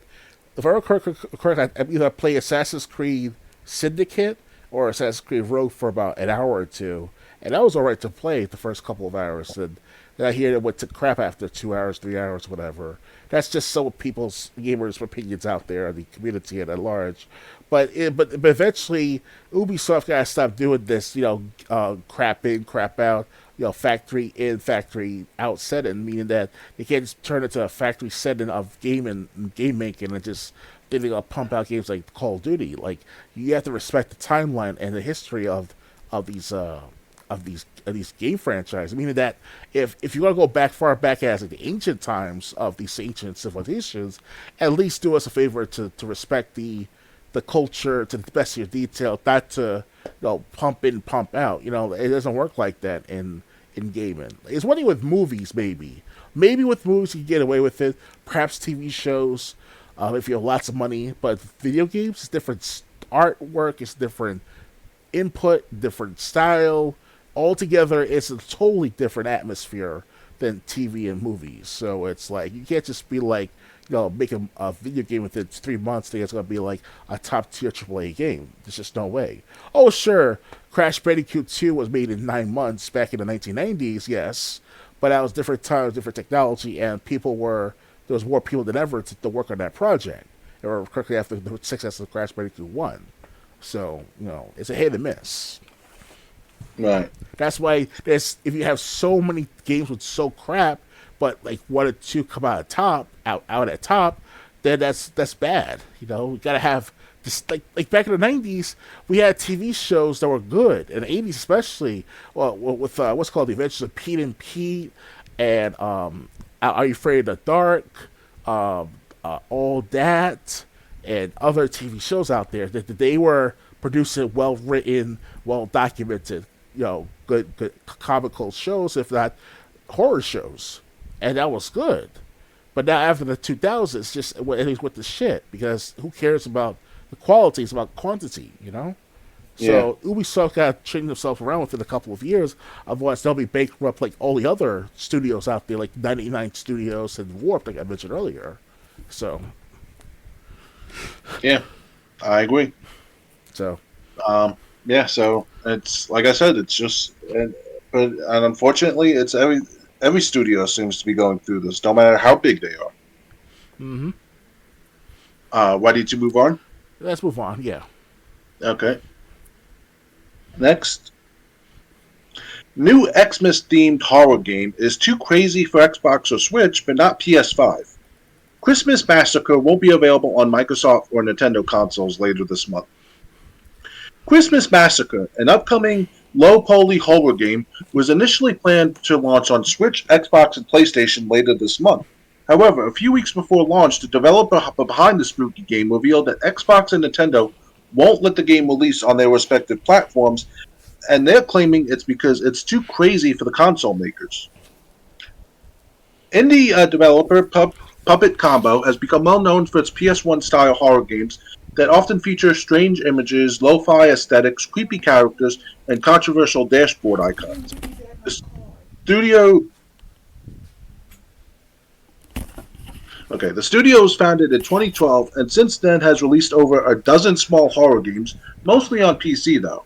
Some of their games do end up on consoles, and its 2021 holiday themed horror game Christmas Massacre will be the latest title from the indie studio to make its way to console, but just to PlayStation, as it seems Xbox and Nintendo aren't fans of Puppet Combo's creepy game. On November 3rd, Puppet Combo announced that its console port of Christmas Massacre would launch on PlayStation on November 17th. Fans quickly began asking about the Switch and Xbox ports of the game. Past Puppet Combo games like Murder House were released on those platforms. The developer quickly responded to fans explaining that those versions weren't going to happen. According to Puppet Combo, the studio found out in late October that Nintendo had apparently said no to the game being available on the console or its digital store. When a fan responded angrily about the news, a spokesperson for Puppet Combo replied, "I just found out last week. I blew lots of money on a Switch port we can't release." The studio also claims that Nintendo won't allow them to censor Christmas Massacre to allow it to be released on Switch. The account further suggested that the game is too crazy for Nintendo, and later said the same in regards to the Xbox port. A user asked if the studio had given up on bringing its scary games to Microsoft's home console after a previous port was also denied. Puppet Combo said no, adding, "We still try to get every game on Xbox, and they say no." Puppet Combo's Christmas Massacre has attracted controversy over some of its content. The game, which stars a serial killer dressed as Santa killing people, includes a scene set in a college classroom, though some thought it was evoking a school massacre featuring child victims. Puppet Combo denies this and told IGN that all the victims were adults. Kotaku reached out to Nintendo and Xbox about the game and why it was denied approval. Puppet Combo game still allowed on PlayStation.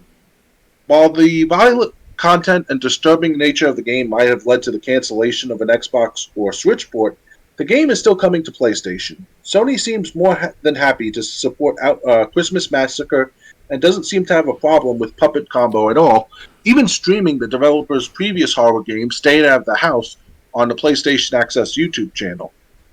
Puppet Combo manager Ben Kukuza talked to IGN about the Christmas Massacre situation and explained that the plan was to port the game to all three consoles as they work on all versions at the same time. The studio wasn't picking favorites or trying to upset anyone.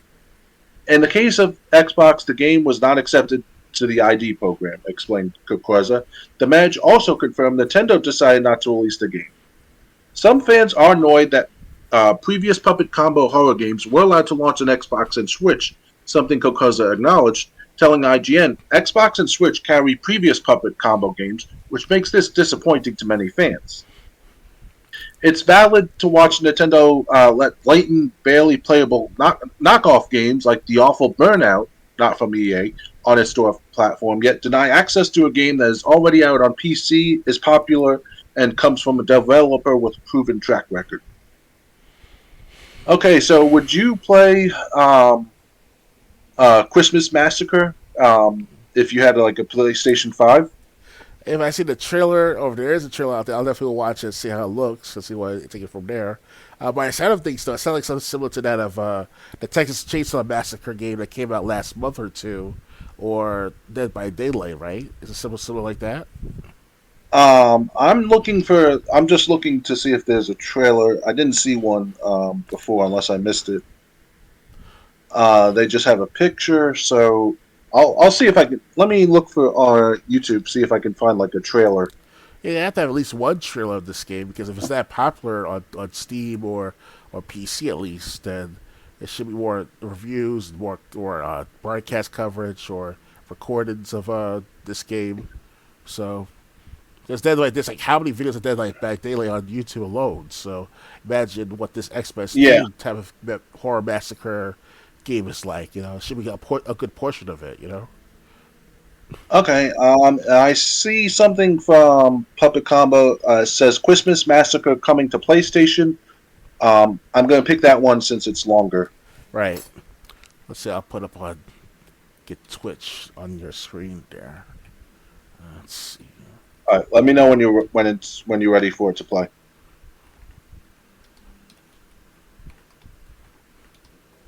You start now.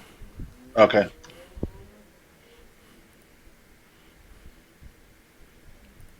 You start now. Okay. What the fuck?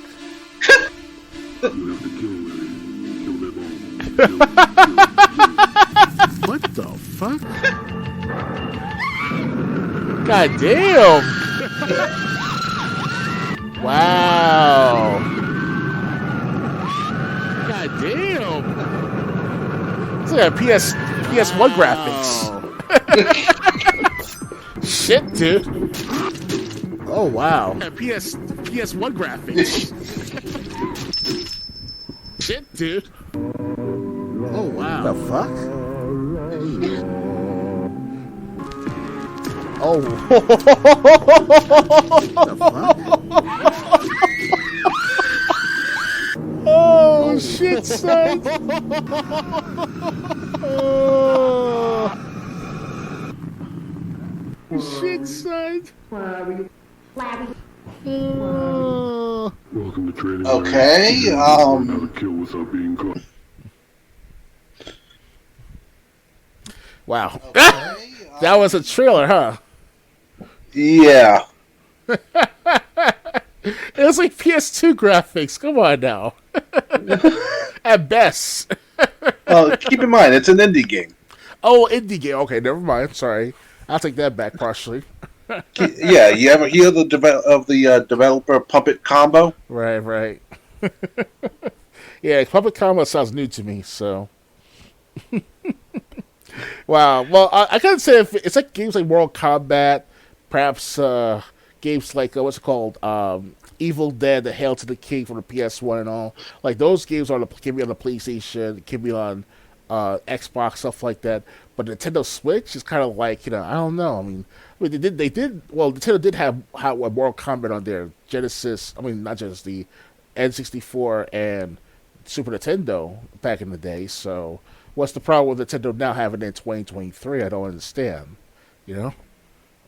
Yeah, exactly. Especially Xbox Nintendo. had a game called Slayaway Camp, where you had to kill like a certain, like you were like on a map, you only had a certain amount of moves, and you had to kill people like in a certain way, so you didn't use too many moves. Okay. I remember I forget. It was Slayaway Camp. It was some kind of edition. I think it was Games with Gold that it came out on. So it's like they allowed that on Xbox One. Why wouldn't they allow this? I mean, yeah. But although I did have to say, when they had the scene where all the girls were running out of the room, I was thinking, yeah, that's what happens when Doctor Games 101 enters the room and hits on a girl. Yeah. Or any They all went incel, to the hills. or any incel that's like on his forums. It's okay. It says I feel your pain every time we meet girls. It happens to all of us. Yeah, but I mean, that looked like that's not a game I'd play for hours, but I'd definitely love to play that once or twice at least, But no, but you're only gonna be able to do so if you get it on PlayStation, or I think it's on PC. So is it really that bad with me with girls that don't like that? God damn! I've had to say I was just saying hi to them. That's all. No, I was just giving you a hard time. Yeah, I know. That's like towards my like New World Order people, elites and shit like that. One day, if ever, if it's on Valentine's Day and it's somewhere in the theater with flame floor. Okay. Like in that trailer. God damn! How you use a flamethrower in a movie theater like that? That's like so crazy. That's beyond mass shooting. You just want to just annihilate your enemies like that. Like, I hope there's nobody that can have no mass shootings thinking like that in the future. Please no. Yeah, I mean, and like using a flamethrower like in the hallway and like. Yeah, like, that's not what I'm thinking of. I live in the hood. We don't use flamethrowers. We pistol whip our homies, Pistol whip out. Like, did I tell you to sue my girl? He's not going to be a homie anymore. I can guarantee that. I'm like, did I tell you to sue my girl? Son. I'll just let you continue. Because this was starting to sound interesting. You took my $5, yo. What's worth my $5 at? No flamethrower, my God. I mean, if you can afford a flamethrower, you don't need your $5 from your enemies, That's like, you don't want to return my $5? Feel the burn. It's like something from Stewie and Brian Griffin and Family Guy and shit. That was like weird too. Shit, dude. That's from 20 years ago, by the way. That season. Yeah, oh. Brian was screaming it all, and Stewie was like, "Give my goddamn money!" And then, yeah, bro's like, "Ah! Ah!" I haven't been watching Family Guy. I just watch like clips on YouTube.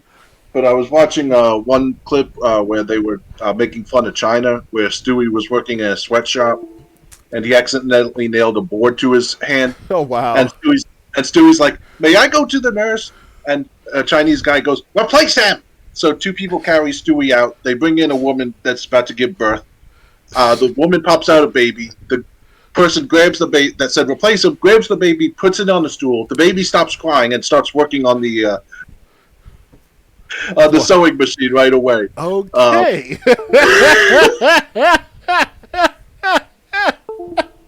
Well, I gotta see more of Family Guy as I progress into the seasons. Because I'm currently on season 5 right now, if not season 3. So. Oh wow!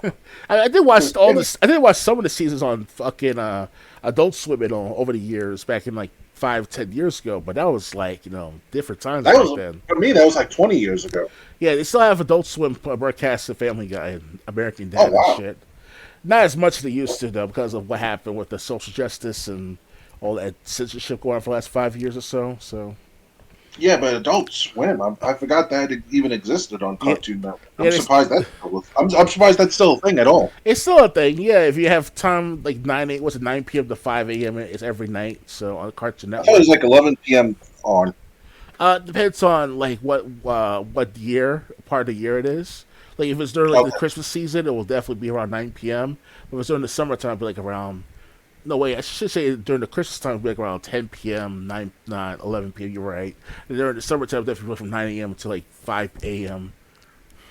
But the thing is, like, I remember, like, at least when we were in high school, Adult Swim started at 11 p.m., and Family Guy was the first show that was on. And that's the only thing I watched on Adult Swim. I didn't care about Futurama. American Dad wasn't really a thing yet.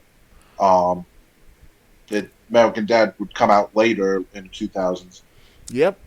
It was pretty good back then. It's still good to this day, last time I checked. Unfortunately, Robot Chicken is not all that funny like it used to be back 10 years ago, but, it's still watchable last time I watched Adult Swim. That was like back, a year or two ago? So. Okay. But they've been censored a lot for the last at least 3 years now, because what happened with the mass shootings and social justice warriors and all these pop-up words about misogyny and feminism and shit like that. So it's not all that great as it used to be. Adult Swim's lineup, and like microaggression. Yeah, like that shit. That's just start creeping into the everyday counseling sessions in the past for kids too. Like, what are your triggers, my son? Do you have microaggressions you look into and to face? And yes, yeah, little Jimmy, everything okay with the microaggressions? No. Well, I was referring to the South Park video games, especially the second one, the Fractured Butthole. Okay. Like a microaggression would be like a special first attack in like a battle or in one like an RPG battle. Oh yeah, okay. Microaggression. Yes. Again, yeah, because all this SJW crap is just that crap. Yes. Ready to move on? Yeah, got another killer going on here too in this one. All right. Yeah. Dead by Daylight's newest killer is Child Play Chucky. The popular multiplayer game scores another huge crossover. Dead by Daylight's latest chapter update brings Chucky, the doll-turned-serial killer star of the Child's Play slasher movie franchise, into the world of the popular asymmetrical multiplayer game as a killer. He will be available on November 28th. Developer Behavior Interactive notes that Chucky's original voice actor, Brad Dourif, reprises his role.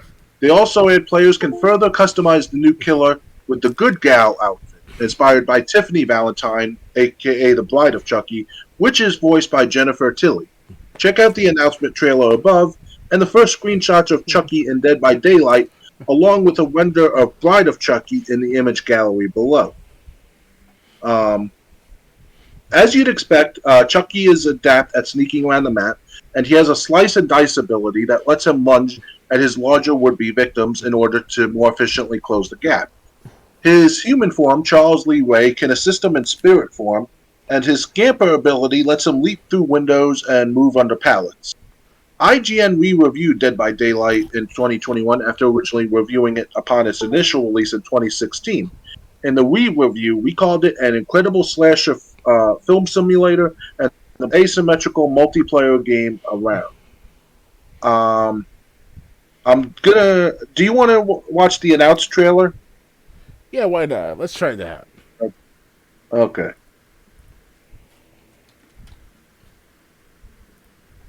See how fucked up it is or how stupid it is. Yeah. Once this ad has gone. How stupid it is. Yeah. VIPs, come through. Once this. Oh, you can't skip the ad at all? Thank you, sir. Oh, the ad's over now. Okay. I'll restart it though. It's all right. This is the announcement trailer now. This holiday season comes a toy you'll simply I'll die for. restart it though. It's all right. This is the announcement trailer. This holiday season comes a toy you'll simply die for. Your new best friend is back with his signature stripes and lifelike eyes. This good guy is always ready for some fun. You'll want to keep an eye on him. You never know what trouble he'll get into next. If you lose track of him, don't fret.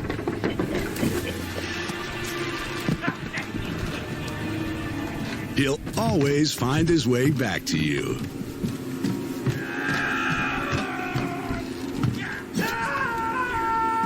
Bring home your friend till the end. 'Cause if you don't... You're dead. You hear me? The fuck? Dead. Shit. Assembly of parts, body materials may be required. Good Guys is not responsible for maiming, dismemberment, amputation, laceration, strangulation, Honestly, bodily... I'm not surprised. Especially with how popular the Chucky TV series has been on USA and Sci-Fi. Yeah. I watched like the first season and like the first 5 episodes of the second season when they stopped showing it on YouTube. Okay. I stopped watching, but I heard that the series is still continuing. Nice. So yeah, Well, where's the I mean- broadcasting at? What TV station? USA. It's joint production from NBC. So USA and I think Sci-Fi is just showing it now. But Okay. Yeah, when I watched it- show it. when I watched it, it was on USA and Sci-Fi. Nice. Yeah. So are you a fan of like the Child Play movies? I got all 5 actually. Yeah, that's the funny part. After all these decades of having the first Child's Play on VHS and all, I never got the chance to get the 5-movie or 6-movie collection. And the last Child's Play movie I saw in full was the Child's Play 2013 sequel, meaning that it was with the wheelchair lady in it, the main character and all. So I only saw like the first 45 minutes of it. It was fucked up how that guy died with his head cut off and shit. It was fucked up, but that was from a car crash, of course. So whatever happened, because Chucky was in that car. So, but yeah, it's things have definitely changed a lot since the first Child's Play movie. It was about Charles Lee Ray and then Andy and all, and Andy's now growing up now. He's in his 30s, not 30s, but his 40s, if not late, early 50s now. Andy, the actual No, not that old. 40s maybe, not 50s. well, the actor behind Andy back in the 80s. I don't know. Remember Andy? The actor maybe, but not the character. But you know the character kid, Yeah, but they brought Andy back as an adult for the TV series as well. yeah, he got to be in at least in his late 40s, right? By now. The original actor maybe. I don't. This this actor looked like he was in his 30s when I saw it on the TV series. So Okay, because the original Andy actor, I forgot the kid's name, but the first Child's Play was back in 1988-89. So he got to be at least like 45, if not 50 almost. So they brought him back for the 2013 movie last time I checked. That was back 10 years ago, obviously. So I didn't know there was a 2013 movie, to be honest. Yeah, it was a wheelchair. Just look up Child's Play 2013 or Child's Play wheelchair lady, and you'll see that movie based on because Chucky was trying to not get rid of, but trying to take over the wheelchair user. I don't know what he was thinking of, trying to be a woman and be in a wheelchair. They did that in TV series as well. Okay, interesting. Yeah, it's they have Andy's adoptive the family that adopted Andy in Child Play 2. Yeah. The woman that was his adoptive sister that survived the movie, right, was in a wheelchair in the TV series. Oh wow. Okay. And like Jennifer Tilly, who played Bride of Chucky, aka Tiffany, I think was holding her hostage during the TV series at one point. Wow. So they've changed since the last time I watched Child's Play 4 and 5. You know. Yeah. Yeah, but I got all 3 Child Play movies as well as Bride of Chucky and Seed of Chucky, all on DVD. So. Okay, and I think WCW back in 1999, 98, when they were promoted the Bride of Chucky and had actual character Chucky on their Titantron. Yeah, I know. Yeah, I was laughing. I was a kid. I was like, "What? They have Chucky on WCW? Like, what's going on?" And then that wasn't bad enough. WWF brought Chucky in. Who was this? This was on NXT because I think because they had Braun Breaker, who was either the son of Scott Steiner or the son of Rick Steiner, and they had Chucky in the locker room confront Braun Breaker. Okay. And because, like I said, Braun Breaker, I think he's the son of Rick Steiner, so it was kind of like continuing things a generation. But also NXT was on USA, and like I said, USA and Sci-Fi were airing the Chucky TV series. Mm-hmm. So there's kind of like a cross promotion there too. So, but anyway, so if you play Dead by Daylight, you're gonna be able to run from Chucky. Yeah, he's like, what, 2 foot nothing? I can't laugh. I can't like take him seriously if he runs after me. I'm just like kick him and that's about it. I don't care if he has That's what everyone says. It does, but I mean, Chucky, he's not always someone who takes someone head on. He finds a weakness where you won't see him coming, and then attacks you that way. But in a Dead like Daylight setting, I don't think so. Yeah. He'd be like, yeah, and I'm just punch him in the face, and he's flying like 30 feet away from me. Yeah, that's what everyone says. I mean, and then you end up going down the stairs, and Chucky happens behind the stairwell and pulls your leg as you pass by. Or slice your Achilles heel, and then yeah, like the guy in Child's Play 2, where he got like tripped by the stair, like you mentioned, and he broke his neck a certain way when he fell down only a few feet from the stairs. So yeah, that was fucked up, Kill. And I just like Child's Play 3 when Andy was like in that army school, that boarding school, and Andy was making out with a girl, and Chucky goes, "I've really got to get out of this body." I saw the censored version most likely because I didn't see that part in Child's Play 3 when I saw it on TV. So I saw it the very first time I saw Child's Play 3 was at my friends. They were basically my friends, both they're twins.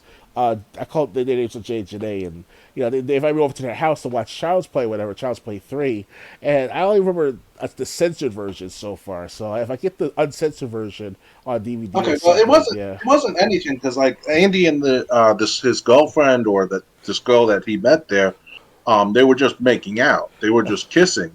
Right, and right, Chucky was in the bushes watching, and he right, goes, right. "I really got to get out of this body because They must have censored that part.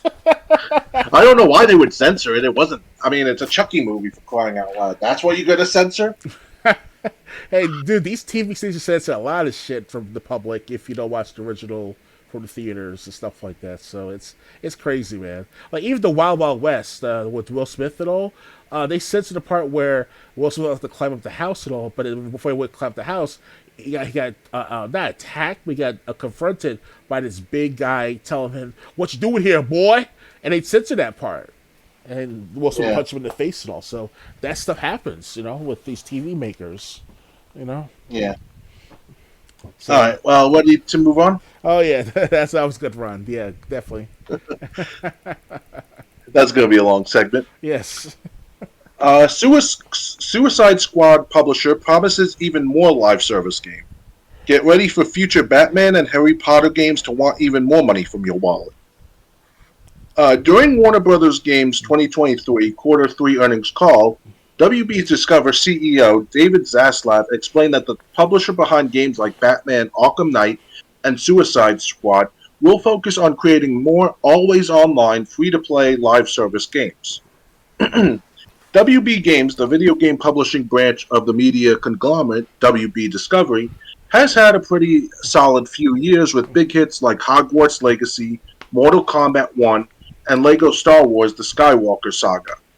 But its big DC Comics live service co-op action game Gotham Knights flopped, and Suicide Squad Kill the Justice League is its upcoming online co-op game also set in the DC universe, and which also appears to be another live service thing, has seen numerous delays while fans have reacted negatively to its feature.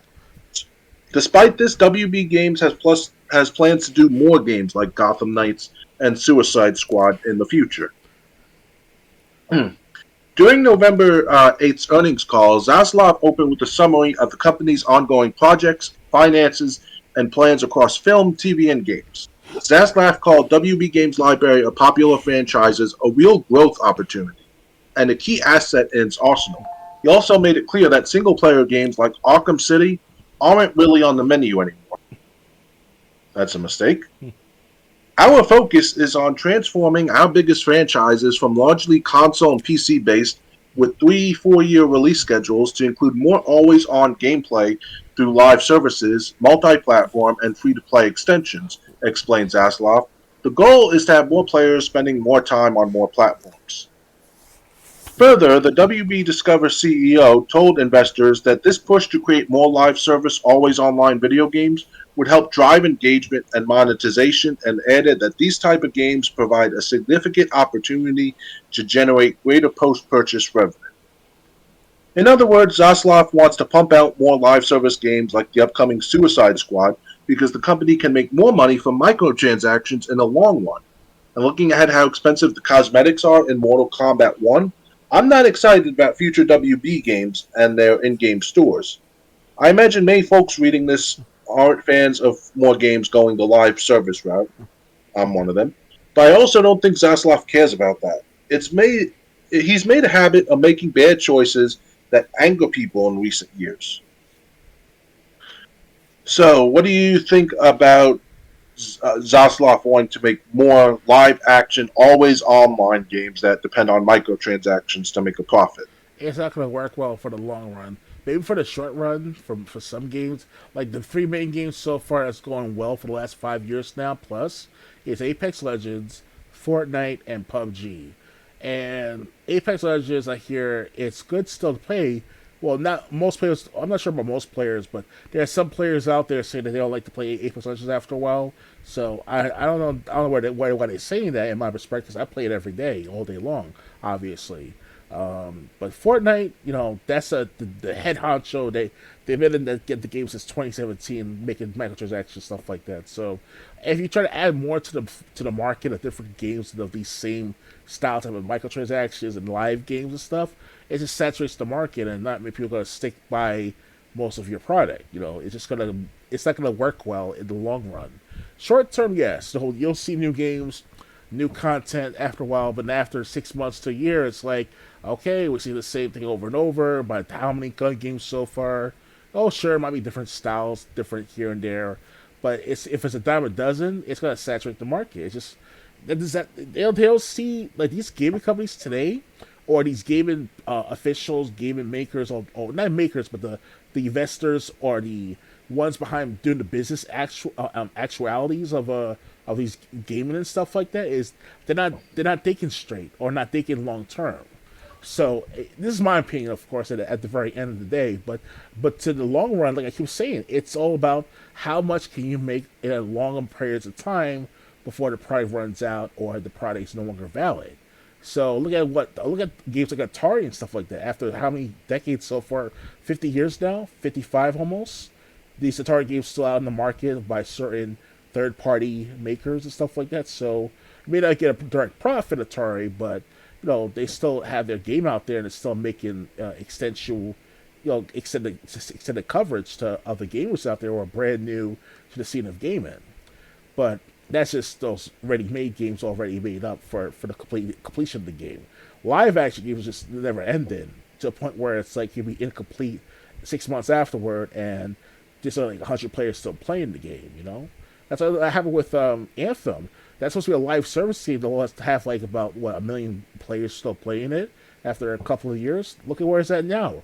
As of like 4 years ago, last time I played the game on live on service, whatever, it was like maybe like 100 people playing it. So it might be like 10 people at best still playing it if you know how to work around the servers and do all the stupid shit with the manipulation of the network and stuff like that. But that's just for the Xbox and PS4. But for the PC, of course, might be like maybe like 20 people, 25 people still playing it to this day, if you're lucky. So it's a horrible market right now for Anthem, and you can never recover from it because of the graphics were fucked up and they were like diluted. Because obviously that's what they're pumping them out like the factory said, and like I mentioned earlier in this podcast. So I don't know what they're trying to do exactly, but it's just they're trying to get too much about money and not about quality, like I keep saying. So, I couldn't have said it better. What Zaslav wants to do is basically a reason that I'm going to be focusing more on retro in 2024 and on, other than instead of newer games. It's going to be games I still enjoy playing or games that I never got a chance to try out when they first came out. Mm-hmm. NES, SNES, Genesis, as long as they're not extraordinary prices. So I mean, he can do this if he wants. People are going to vote with their wallets, obviously. But yeah, this is not going to be a good thing going forward. I really wish they would just focus on quality. Just go back to when you were making good games. That's the difference between Arkham Knight and Gotham Knights. Gotham Knights flopped, but Arkham Knight was good. But Arkham Knight wasn't throwing microtransactions at you. I don't know if Gotham Knights was doing that, but there's a reason Gotham Knights flopped. What Zaslav like. I'll just repeat my point. What Zaslav wants to do is why I'm going to be focusing more on retro. I should have said too. I have like Dreamcast games I haven't played in years, and might as well share that experience with you guys through the recordings if I know how to. I still got a copy of Shenmue, to be honest. Wow, that's cool, dude. Yeah, keep that copy for the Dreamcast. It's gonna be worth something in the future. It may be it's disc only, but it may be used, like I said. It's not going to worth as much, but it's still be worth to keep on to for its novelty and stuff like that. So, disc only, it's still worth like $50. Last I checked, it might be worth $100 the next 25 years. You never know. Well, I'm not going to be holding on to it that long, but I might be holding on to it till I at least complete it this time because I do have a game, Shenmue game, saved on my Dreamcast memory card. Well, yeah, I also got to consider, too, that the Shenmue games, Shenmue 1 and 2, are also on the Xbox One and PS4. So, Yeah, but I really don't. I mean, you know what? I got the first game for Dreamcast already with me, Yeah. So. Understood. But here's the thing, though. Shenmue, I always want to go get back to gameplay with that with you guys, too, after all these years, too. I mean, last time I played it online through my Xbox on the YouTube. That is, BitChute was like 3 years ago, so things definitely changed since then because of Apex and all. But one day I will go get back to gameplay in it with you guys and check it out again. So it's a good experience playing those type of games. Unfortunately, it does get repetitive if you're not going anywhere after a while, and the time progresses little by little over the day or two. So Yeah. So that's a downside to that game as well. That's why I haven't played it as much since God knows when. So it's but you got to keep adding. I keep like making more, finding more clues and finding more stores and stuff like that. People. So it's a progressively good game. Yeah, it takes some time to get more into it. So. All right. But yeah, but speaking of the live service games and all, it's it's they're not taking long term like I keep saying. I'm repetitive with this matter. It's just that these companies are not doing so well for the last couple of years at least because of the economy and all, and it's just like they just don't care about like the longevity of their products. Because Sony, yes, they've been there for around for at least 50 years now, with their groundbreaking products like the Walkman, the CD Walkman, the MP3 players. If they were behind the Walkman, the first Walkman came out in '79. Yeah, Sony made the Walkman more popular last time I checked because they were the main show in the 20th century, mid to late 20th century. They were like the popular product to buy from certain electronics. So my mom will always buy me like Christmas stuff like that for the birthday of like certain electronics from Sony. Last time I checked, they don't think about it themselves because they're not techno freaks like I was back in the day.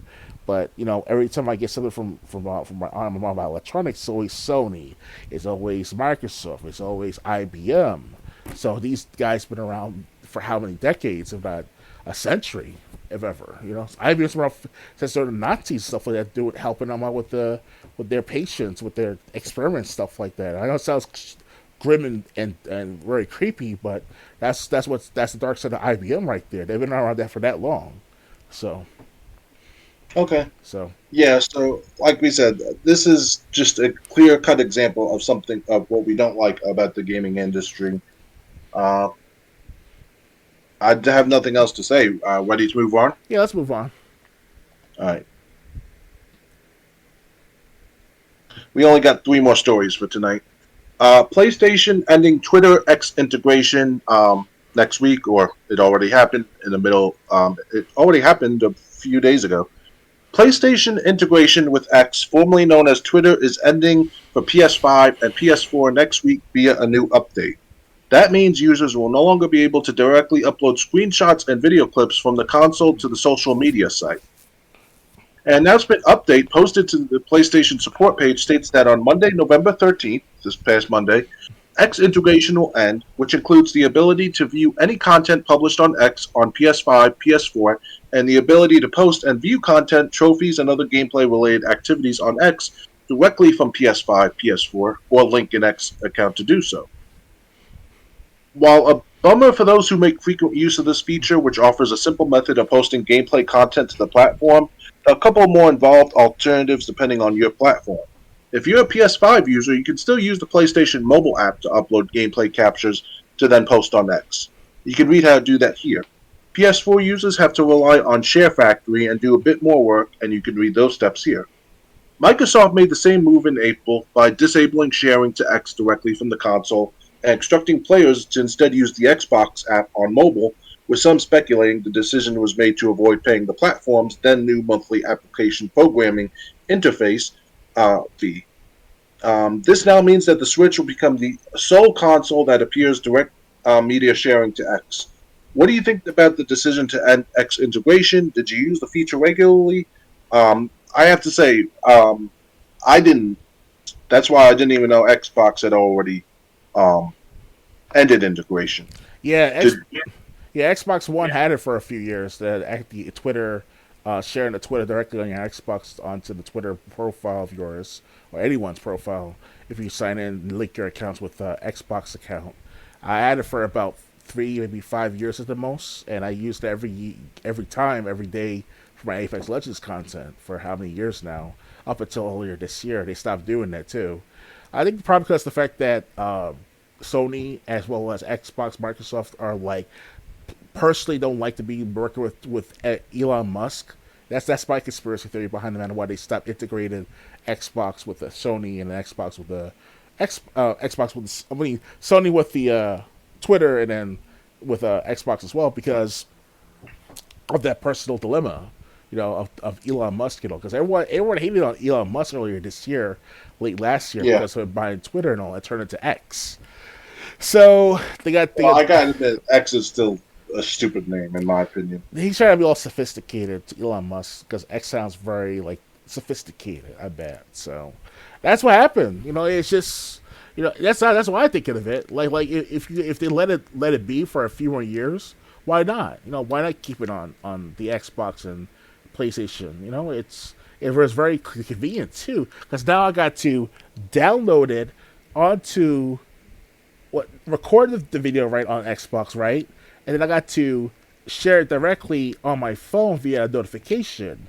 Then I got to check that notification on my phone with the Xbox app, and then use the Xbox to download to my phone the clip, and then take that clip to upload to Twitter. That's a lot of work. Like, what was the point of all that after 2023? Like, it just doesn't make any sense. So the last several months I've been doing that procedure, and I have to say it's a pain in the ass after a while. Because you forget after a while. Like, all you got to do on the Xbox last year or two was record the clip for a minute, and then go to your settings, and then upload it to Twitter. And it says Twitter all directly, and that's it. Why? I just don't understand that concept they got rid of. It's very convenient now. Yeah, I don't know what they're doing. These companies. So it sucks, man. Yeah. So I mean, I never used it, so it's not a feature I'm missing out on. Yeah, you missed out a lot for the last 5 years, my friend. You could have recorded all sorts of stuff and then uploaded it to Twitter.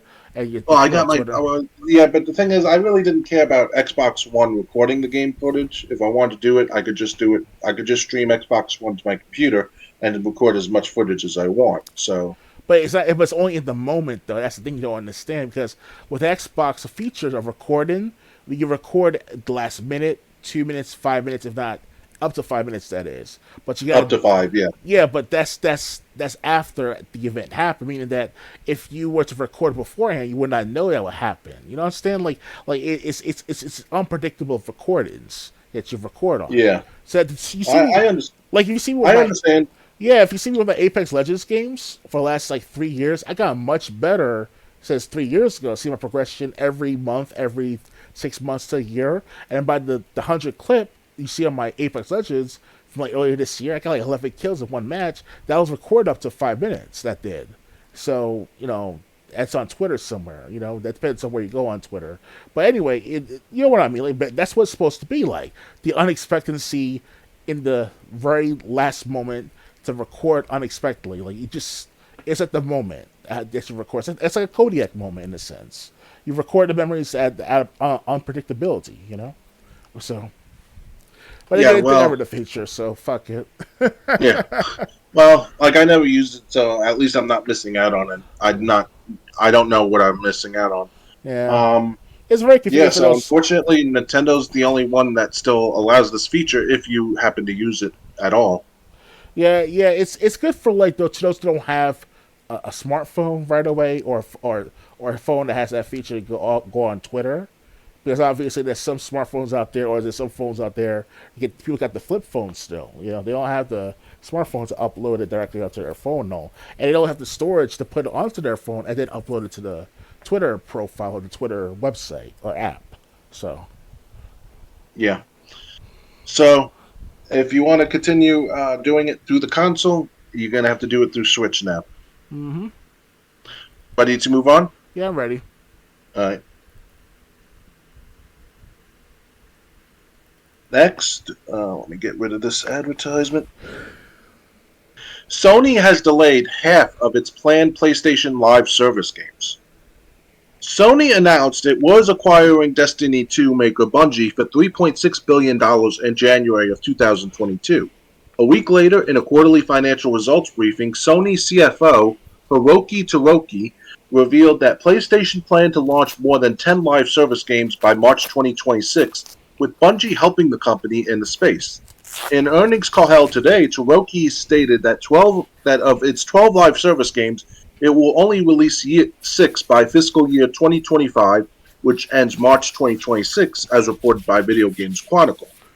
Earlier this year, Bloomberg reported that Bungie was evaluating some of PlayStation's in-development offerings, including Naughty Dog's Last of Us multiplayer project, which is reportedly on ice. It seems that evaluation has led to Sony retooling its approach, as the company has delayed at least 6 live service games. We are reviewing this. We are trying as much as possible to ensure these games are enjoyed and liked by gamers for a long time, Toroki said on the earnings call, according to VGC. Of the 12 titles, 6 will be released by fiscal year 2025. That's our current plans. As for the remaining 6 titles, we are still working on them. Toroki continues, stating, that's the total number of live service and multiplayer titles, and mid to long term, we want to push this kind of service, and that's the unchanged policy of the company. It's not like we stick to certain titles, but game quality should be the most important thing. Yes. In terms of PlayStation multiplayer offerings, we know it acquired Firewalk Studios in April to develop a AAA multiplayer game, and we also know the next Last of Us game, assuming it is still released one day, is a multiplayer factions-like project. Rumors point to Guerrilla Games working on some kind of online multiplayer game set in the world of Horizon 2, plus Bungie is working on Marathon, and while it will be released on PlayStation 5, it's also coming to Xbox Series X and S and PC. Only time will tell which 6 live service games PS5 owners will be playing by March 2026, and which ones have been pushed to sometime beyond that. For more, so how do you feel about Sony's live service direction? I hate it. I hate any company going the live service route. It's a hit. Like I said, it's hit and miss. You know, you can't have too many live service games at the same time. Like even games like Apex Legends, the makers behind them, Respawn, EA, they want it's not a rumor. It's actually been mentioned. They want to have the Apex Legends game to be on live service for about 20 years, if not 25 years. So it's like, you know, you cannot have too many games for how many decades. You know, it's not going to work well. And look at and this may not be live service games, but fighting games altogether for the last 10 years now is saturated too. Because now Tekken 7 came out in 2017, Street Fighter 6 came out this year, Mortal Kombat 1 came out this year, Mortal Kombat 10 came out 2014, Mortal Kombat 11 came out 2022. So it's like, you know, all this saturation of fighting games are starting to build up, you know, over time. And Tekken 8's coming out in January 2024, last time we checked. So, you know, and they're going to plan on doing Tekken, not Street Fighter X Tekken, but Tekken X Street Fighter sometime the next 3 to 5 years from now. So that's another saturation right there, too. So, you know, in general speaking, having too many games go on in a short period of time is a bad idea, because there's only so many eyeballs and fingers can play these games, and also you got to worry about people's budget of games too, because you're dealing with the general public. You're not dealing with rich people. Like, rich people can buy as many games as they want to, but they're not going to buy it for that one copy per game. But with the populace, the everyday people like you and I, we can buy 20 games over the next couple of years with not no problem, but it's a struggle in a couple of years though. If it's 5 years, maybe 10 years, okay, why not? 1 game, 2 games a year, whatever. But if it's 20 games in 2 years, it's like we can only have so much time to play these games, especially if it lasts for about 50, 60, maybe 100 hours per game, so of gameplay. So it's it's iffy what they're doing right now. And it's good that Sony's not doing that to put out those live service games right away. So if they did it, they'd be very iffy. So yeah.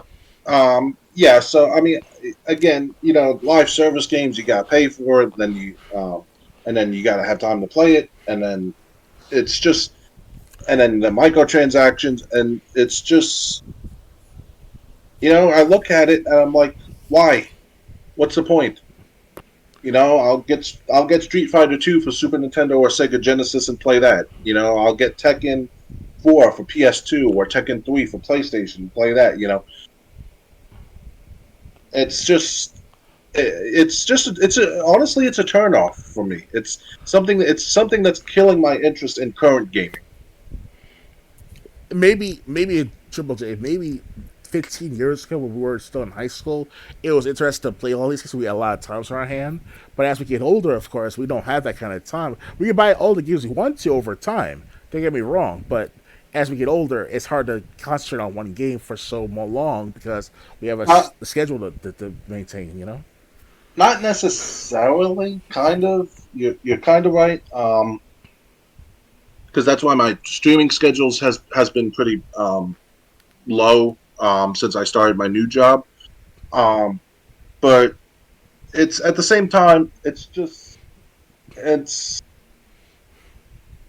But at the same time, it's not even that. It's just I want to buy a game, I want to play it. I don't want to be bombarded with in-game transactions, and that seems to be the model for games today, where they do bombard you with microtransactions, and it's that's just not what I want, and because when I think about games, I think about that I enjoyed playing all the way through. I think of Heavy Rain, I think of Beyond Two Souls, I think of Red Dead Redemption 2, I think of Teenage Mutant Ninja Turtles, Shredder's Revenge, or Turtles, the arcade game on Super Nintendo, Turtles in Time, I mean. All these games, you just put it on and you play. You don't have to, So it's just these live service games that are only going to be available for so long. That's not something I want to spend a lot of money on. Of course, yeah, I agree with you on that. I'm just saying the fact that just games in general speaking, like as you get older and there's more games coming out in short periods of time, no matter if it's live service or not, it's like you still have to consume time for that one particular game or games at a time. So it's kind of like, it sucks for us as older adult gamers, but for the younger kids, they have no problems because they have mommy's credit card to buy those V-Bucks on Fortnite or Apex tokens on Apex. It's more power to them. It sucks for us. Yeah, it's more for them than it is for me. But yeah. But you know what? I will say, one time we talked about this. You even said it. You said there were so many games that were coming out even when we were younger. There was no way we could have possibly played them all. Oh yeah, definitely. I had a wish list on my notepad when I was younger before Amazon wish list. And the thing is, you know what? I say, if you're not happy with the way current gaming is going, if you're not happy with games going all digital, now's the time to take that money you would have spent on those consoles and those games, and try out the ones that you always wanted to try that you never got to try, provided they're not hundreds of dollars. You know what I'm saying? Mm-hmm. Definitely. If there was always that, like for example, I could get the Cowabunga collection. It'll probably be cheaper, but I never got. I played Teenage Mutant Ninja Turtles: Fall of the Foot Clan. I brought it over to your house one time when you got the Super Game Boy. Mm-hmm. But I never got to play the second and third game. So I could get the Cowabunga collection, or I could get the Game Boy games. Although in that case, the Cowabunga collection would probably be cheaper. You get like 10 games in one and for like $20, not even. Yeah. But also, that's why I'm probably going to be building up my retro collection. But when I say collection, I'm not just going after every game. It's the games that I want to play. Okay. That I'll keep going back to. That too. So that's what I say when I'm going to be building up this. Yeah. So like in terms, I'm really going to be focusing on retro and retro collecting, but I'm only going to be going after the games I want to play, not trying to mark off every game on the list. Understood. Yeah, you have a slightly different approach to me. Me, I want to collect as many games as possible if I have the storage capacity for it. For example, if I had the digital library at Xbox, obviously, I have at one point before my Xbox was canceled altogether, I had like 1,000 games on my library. Now I'm down. I remember that. Yeah, now I'm down to like about 500, not 600 games, and that doesn't include the EA other type of game features as well too. So, but as far as me is concerned, I'm willing to buy the Cowabunga collection no matter what, whenever I can, if it's on sale, or whatever other games on sale that I remember, like F-Zero. If they ever had F-Zero on the Xbox One, I'm gonna buy that, especially for like $25. Why not? F-Zero I also want to. remaster. I You know? also I want to get the Mega Man Legacy Collection, which has like all the Mega Man games on it. Yeah, the Legacy Collection 1 and 2 that they were on sale for about $30 earlier this month, not late last month. So Okay, well, if they're not on sale, I'll look for a physical copy because I know it'll work on Xbox One. yeah, But yeah, so I mean, yeah, but like I said, I'm gonna be and besides, some of the Mega Man games are expensive, like Mega Man X3 and X4. I heard go for over $100, although this was years ago. yeah, best to go Um, stick with the Xbox One collections. yeah, so I mean, like so that's live service. I'm not a fan of it. Um, Obviously, it's not meant for me. It's not meant for Doctor Games 101. It's meant for the younger guys today. Although, although how many people are actually becoming thieves and stealing their parents' credit cards? Yeah, mommy's credit That's a card is whole other always issue in there. itself.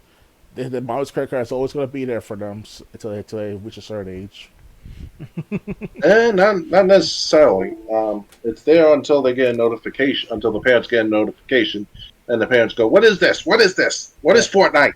Yeah, $10,000 in some cases, in like several weeks, months even. Yeah, so I mean, but like I said, if you ever wondered why I was going back to retro, or why I'm going to go back to retro, this is why. Hmm. Ready for the final story tonight? Yeah, let's do it. Okay. New Walking Dead game looks not great. The Walking Dead Destinies is probably not going to win any Game of the Year awards. A new video game based on the popular TV show The Walking Dead is out now on consoles, and fans who have jumped in to check it out are reporting another clunky, broken, and ugly game mill published mess, just like that awful King Kong game from earlier this year, if you remember that one.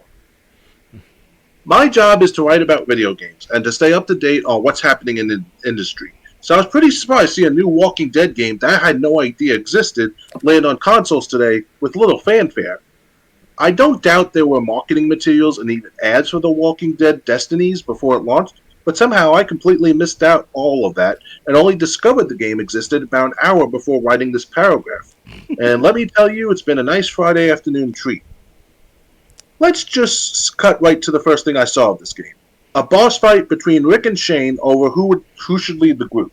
The big draw of the game is that players can change the events of the show, which is cool in concept. I like that idea. Sadly, the shootout between the ex-friends and former cops is one of the worst and silliest boss fights I've seen in 2023. I think Rick takes about 20 or so point-blank shotgun blasts to the face before getting knocked down. Then the fight transitions to a second stage. At this point, the audio starts to cut out, and character voiceovers play on top of each other as Shane smacks Rick repeatedly with a crowbar. Eventually, after all the silliness, Rick dies, and Shane walks away the victor, changing the events of the show, but at what cost? Hold on, let's see if I can get this Kotaku ad. Okay, well, at least I can't exit out, but at least it's muted. Yeah, that's definitely a game changer right there. That scene. Game mill strikes again, unfortunately. The rest of the Walking Dead Destinies doesn't look much better. Cutscenes aren't animated, character models look ripped out of a PlayStation 3 game, and gameplay seems to boil down to run up to zombie, kick or punch zombie, and press the stab button. Then just do that a few hundred times or so. Without playing it, I can't say if it's actually worse than Skull Island Rise of Kong, another game published by low-budget publisher Game Mill. But even if The Walking Dead Destinies is better, that's a low bar to clear. I don't blame the developers behind this game for it being such a mess. As previously reported about Kong, Game Mill seems to provide little support and few resources to the studios working on its games. So it's entirely possible and likely that the talented and passionate developers crunched hard on Destinies in a short amount of time to get something out. And this is what we got. And while that sucks and might be another sign of how this game industry treats its workers like garbage, it doesn't change the fact that you probably shouldn't buy this new Walking Dead game, but enjoy the videos of its wonky boss fights all you want. So I'm just gonna let the video of the boss fight play. It's like a minute, well, not even a minute, but it's a GIF that keeps playing over and over. Okay. So you can. Yeah. So I'm just gonna let this play until you get sick of it. Okay. Let me know when you've seen it. Gonna let this play until you play get it. sick of it. It's playing right now. It Okay. just doesn't have sound because it's a GIF. Okay. You play it. It's playing right now. It just doesn't have sound. All right. So what Because about? it's a So we're seeing a GIF of Rick and Okay. Shane fight each other. Okay. Why are you looking at this? Seen enough of it? Yeah, plenty. Okay. Is there a video behind it? Let's see. Let's see. Yeah, there's a YouTube video of it, but it's over 8 minutes long. Oh, okay. So Yeah. do you still want to watch the 8-minute video of the boss fight or no? No, let's not. Our audience is not going to listen in on this too much. Okay. So yeah, what do you share them a think link of this? though? You share them a link in the next clip you do. Oh well, this is the last clip, but anyway, what do you think of this new Walking Dead game? I'm the guy who wrote the article is not wrong. I didn't even know about this until I saw his article. Yeah, I never heard of this Walking Dead looking like Telltale. Is it Telltale style or it's No, it's not Telltale style. It's Game Mill. It's Skull Island Rise of Kong style. okay. So they're gonna have a Game 10 Mill season plus. is the same developer who made that game or published that game. Oh wow! So it's gonna be a 10 season plus series into one video game, huh? Maybe they're hoping that it'll be so successful it'll get sequels. But like I said, I think PlayStation 3, PlayStation 3 graphics was about right. Mm-hmm. Yeah, it looks appealing at the same time not, because obviously once until Rick is dead, then as Shane takes over, it's like it doesn't work like that in the original series of Walking Dead. Well, they did say that you'll be able to change how the show went, which might be which if you're a big Walking Dead, if you were a huge fan of the Walking Dead TV series, that's something that might be the only thing. That might be the only selling point of this game. Maybe you can rewrite what happened in that show and see how it would played out. Yeah, then Shane teams up with Negan at the end of the game. But that would be interesting to see that Negan and Shane together teaming up or some shit like that. That's pretty cool. Well, maybe that's possible in this game. If it lasts for about 100 hours of gameplay, that is, yeah. Yeah, yeah. That's if they do cover the whole 10-season show in one game. Yeah, it's 10 hours per season, right? Yeah, something like that. Yeah, so I mean, again, I didn't even hear about this game. The guy who wrote the article, he's not the only one. I didn't hear about this until I saw his article on Friday night. So, yeah, so this game somehow I completely missed out on it too. Do you know what's going to come out? And I check game articles every weeknight. So it's not like Do you know what's going to come out this game? I think it's out already. Wow, I was expecting to be 6 months from now to polish up the game, whatever. It looks horrendous, the graphics. That's the point. Well, it was obviously made by an indie company, like a very small company, right? I don't know how big. I don't know the developer name because I think Game Mill is the publisher. Okay. So I don't know. It's whoever Game Mill got to make the game. Is it on Steam powered? Steam? I have no idea. Okay. Like I said, this game. I don't know much about this game because not much was mentioned. It's just all of a sudden here this is. Look at this joke of a game. Well, it seems like a demonstration for a concept at best. Yeah, well, I mean, Skull Island, Rise of Kong wasn't really a. Remember when we looked at the trailer for Skull Island, Rise of Kong, you were bashing it before the trailer even ended. I mean. Yeah, literally PS3, PS2 graphics at best. PS2 graphics, you said, yeah. And then don't forget about Golem from earlier this year. The Golem game, the Lord of the Rings Golem game. That look like PS2 graphics right there too.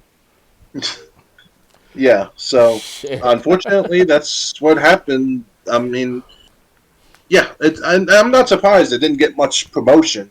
Because, I mean, but even Skull Island, Rise of Kong had more promotion. Probably shouldn't have had any, but that's beside, but I digress.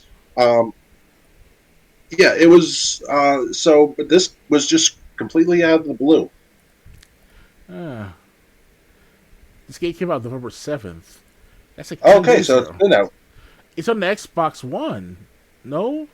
PS4, Xbox One. Wow. Holy shit. I did not see this on the Xbox store at all. That's weird. Yeah, when we pay attention to what's coming out and, like, what people are talking about, how did we completely miss this? Yeah, if I recall correctly, I check the Xbox store at least like once every few days on average. Sometimes like at least once a day, you know? So I always see Right. sales going on every week, but every day they'll have like pop-ups on my screen saying that, wish list on sale for like 50% off or 10% off or some shit like that. And I check the store at least several times a day at the most last time I checked. But this Walking Dead game, never.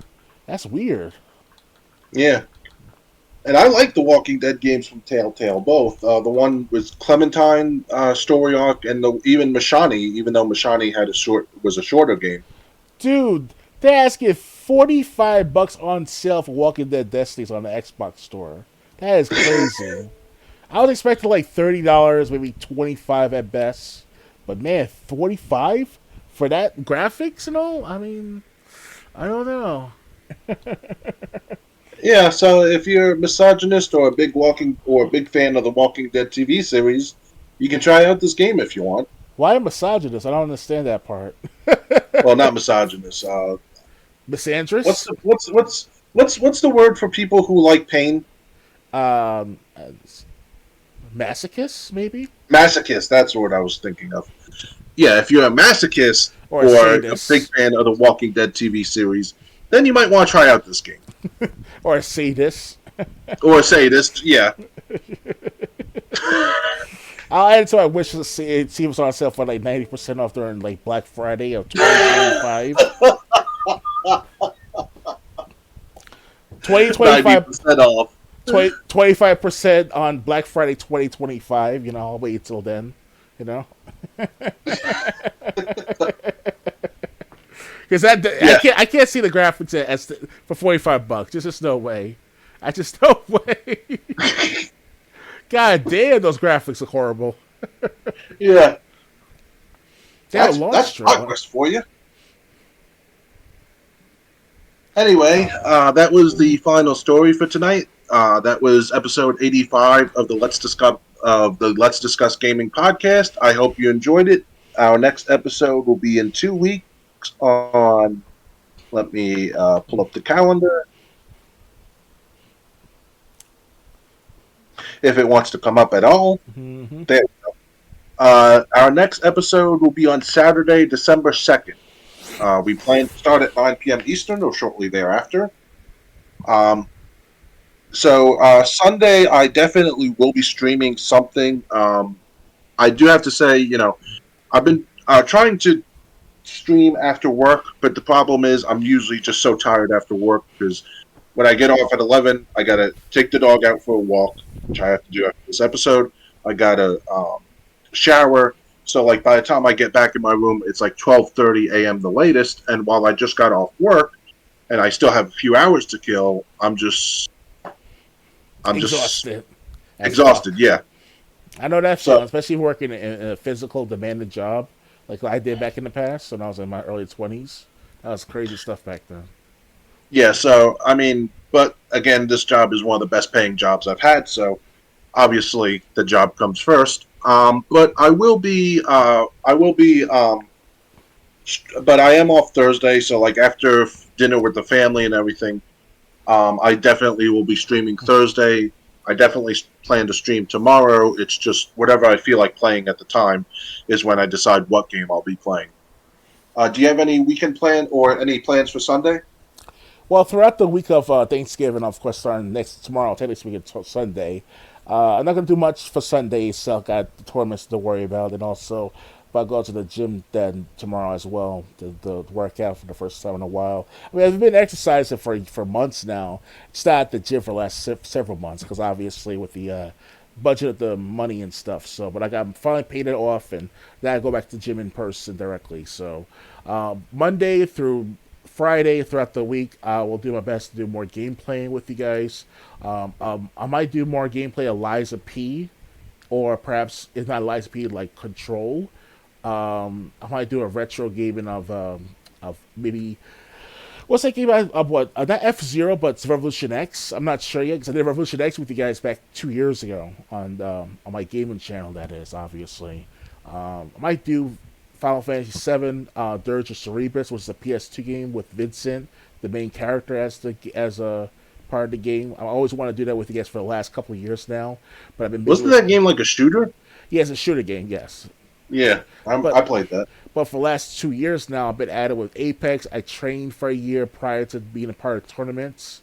That's what I've been doing from 2020 until 2022, and it's just August of 2022 until now. I've been doing online tournaments with Z-League and all. So what I'm trying to do is I'm build up my resume in a sense, or my record of what I've been doing, and then go for the pros in the future, if ever. You know, I know, but Charles, Dr. Games, you're too old. You're only in your 30s. Like, yeah, but there are some 30-year-olds still out there making money through their tournament stuff. So, you know, and last I heard, there was no age limit. Yeah, like you be 14 years old, still take part of these tournaments, and then me as a 35-year-old, 36-year-old, you know, I may be like a grandpa to most of these kids, you know, but you know, I can still kick ass in Apex. You know, you see my 11-game streak in one of those games on Twitter, so yeah, I'll do more of that with you guys with these gameplay and stuff. In the meantime, doing these tournaments, so that's all I got to say for the time being. Yes, so I'll be streaming Sunday. I do plan to stream Thursday night because I'm off for Thanksgiving, so obviously it'll be dinner with the family, and then Saturday and Sunday afterwards. But it's just the way things look, unless I just have a night here or there where I'm still energized after work. Don't expect streams on nights that I had on days that I worked, because I try it and it's just like by the time I have enough time to stream, either I want to go to bed in an hour or two or less, or I'm about to fall asleep, or just watching YouTube, and it's like, yeah, that's not the time to start a stream.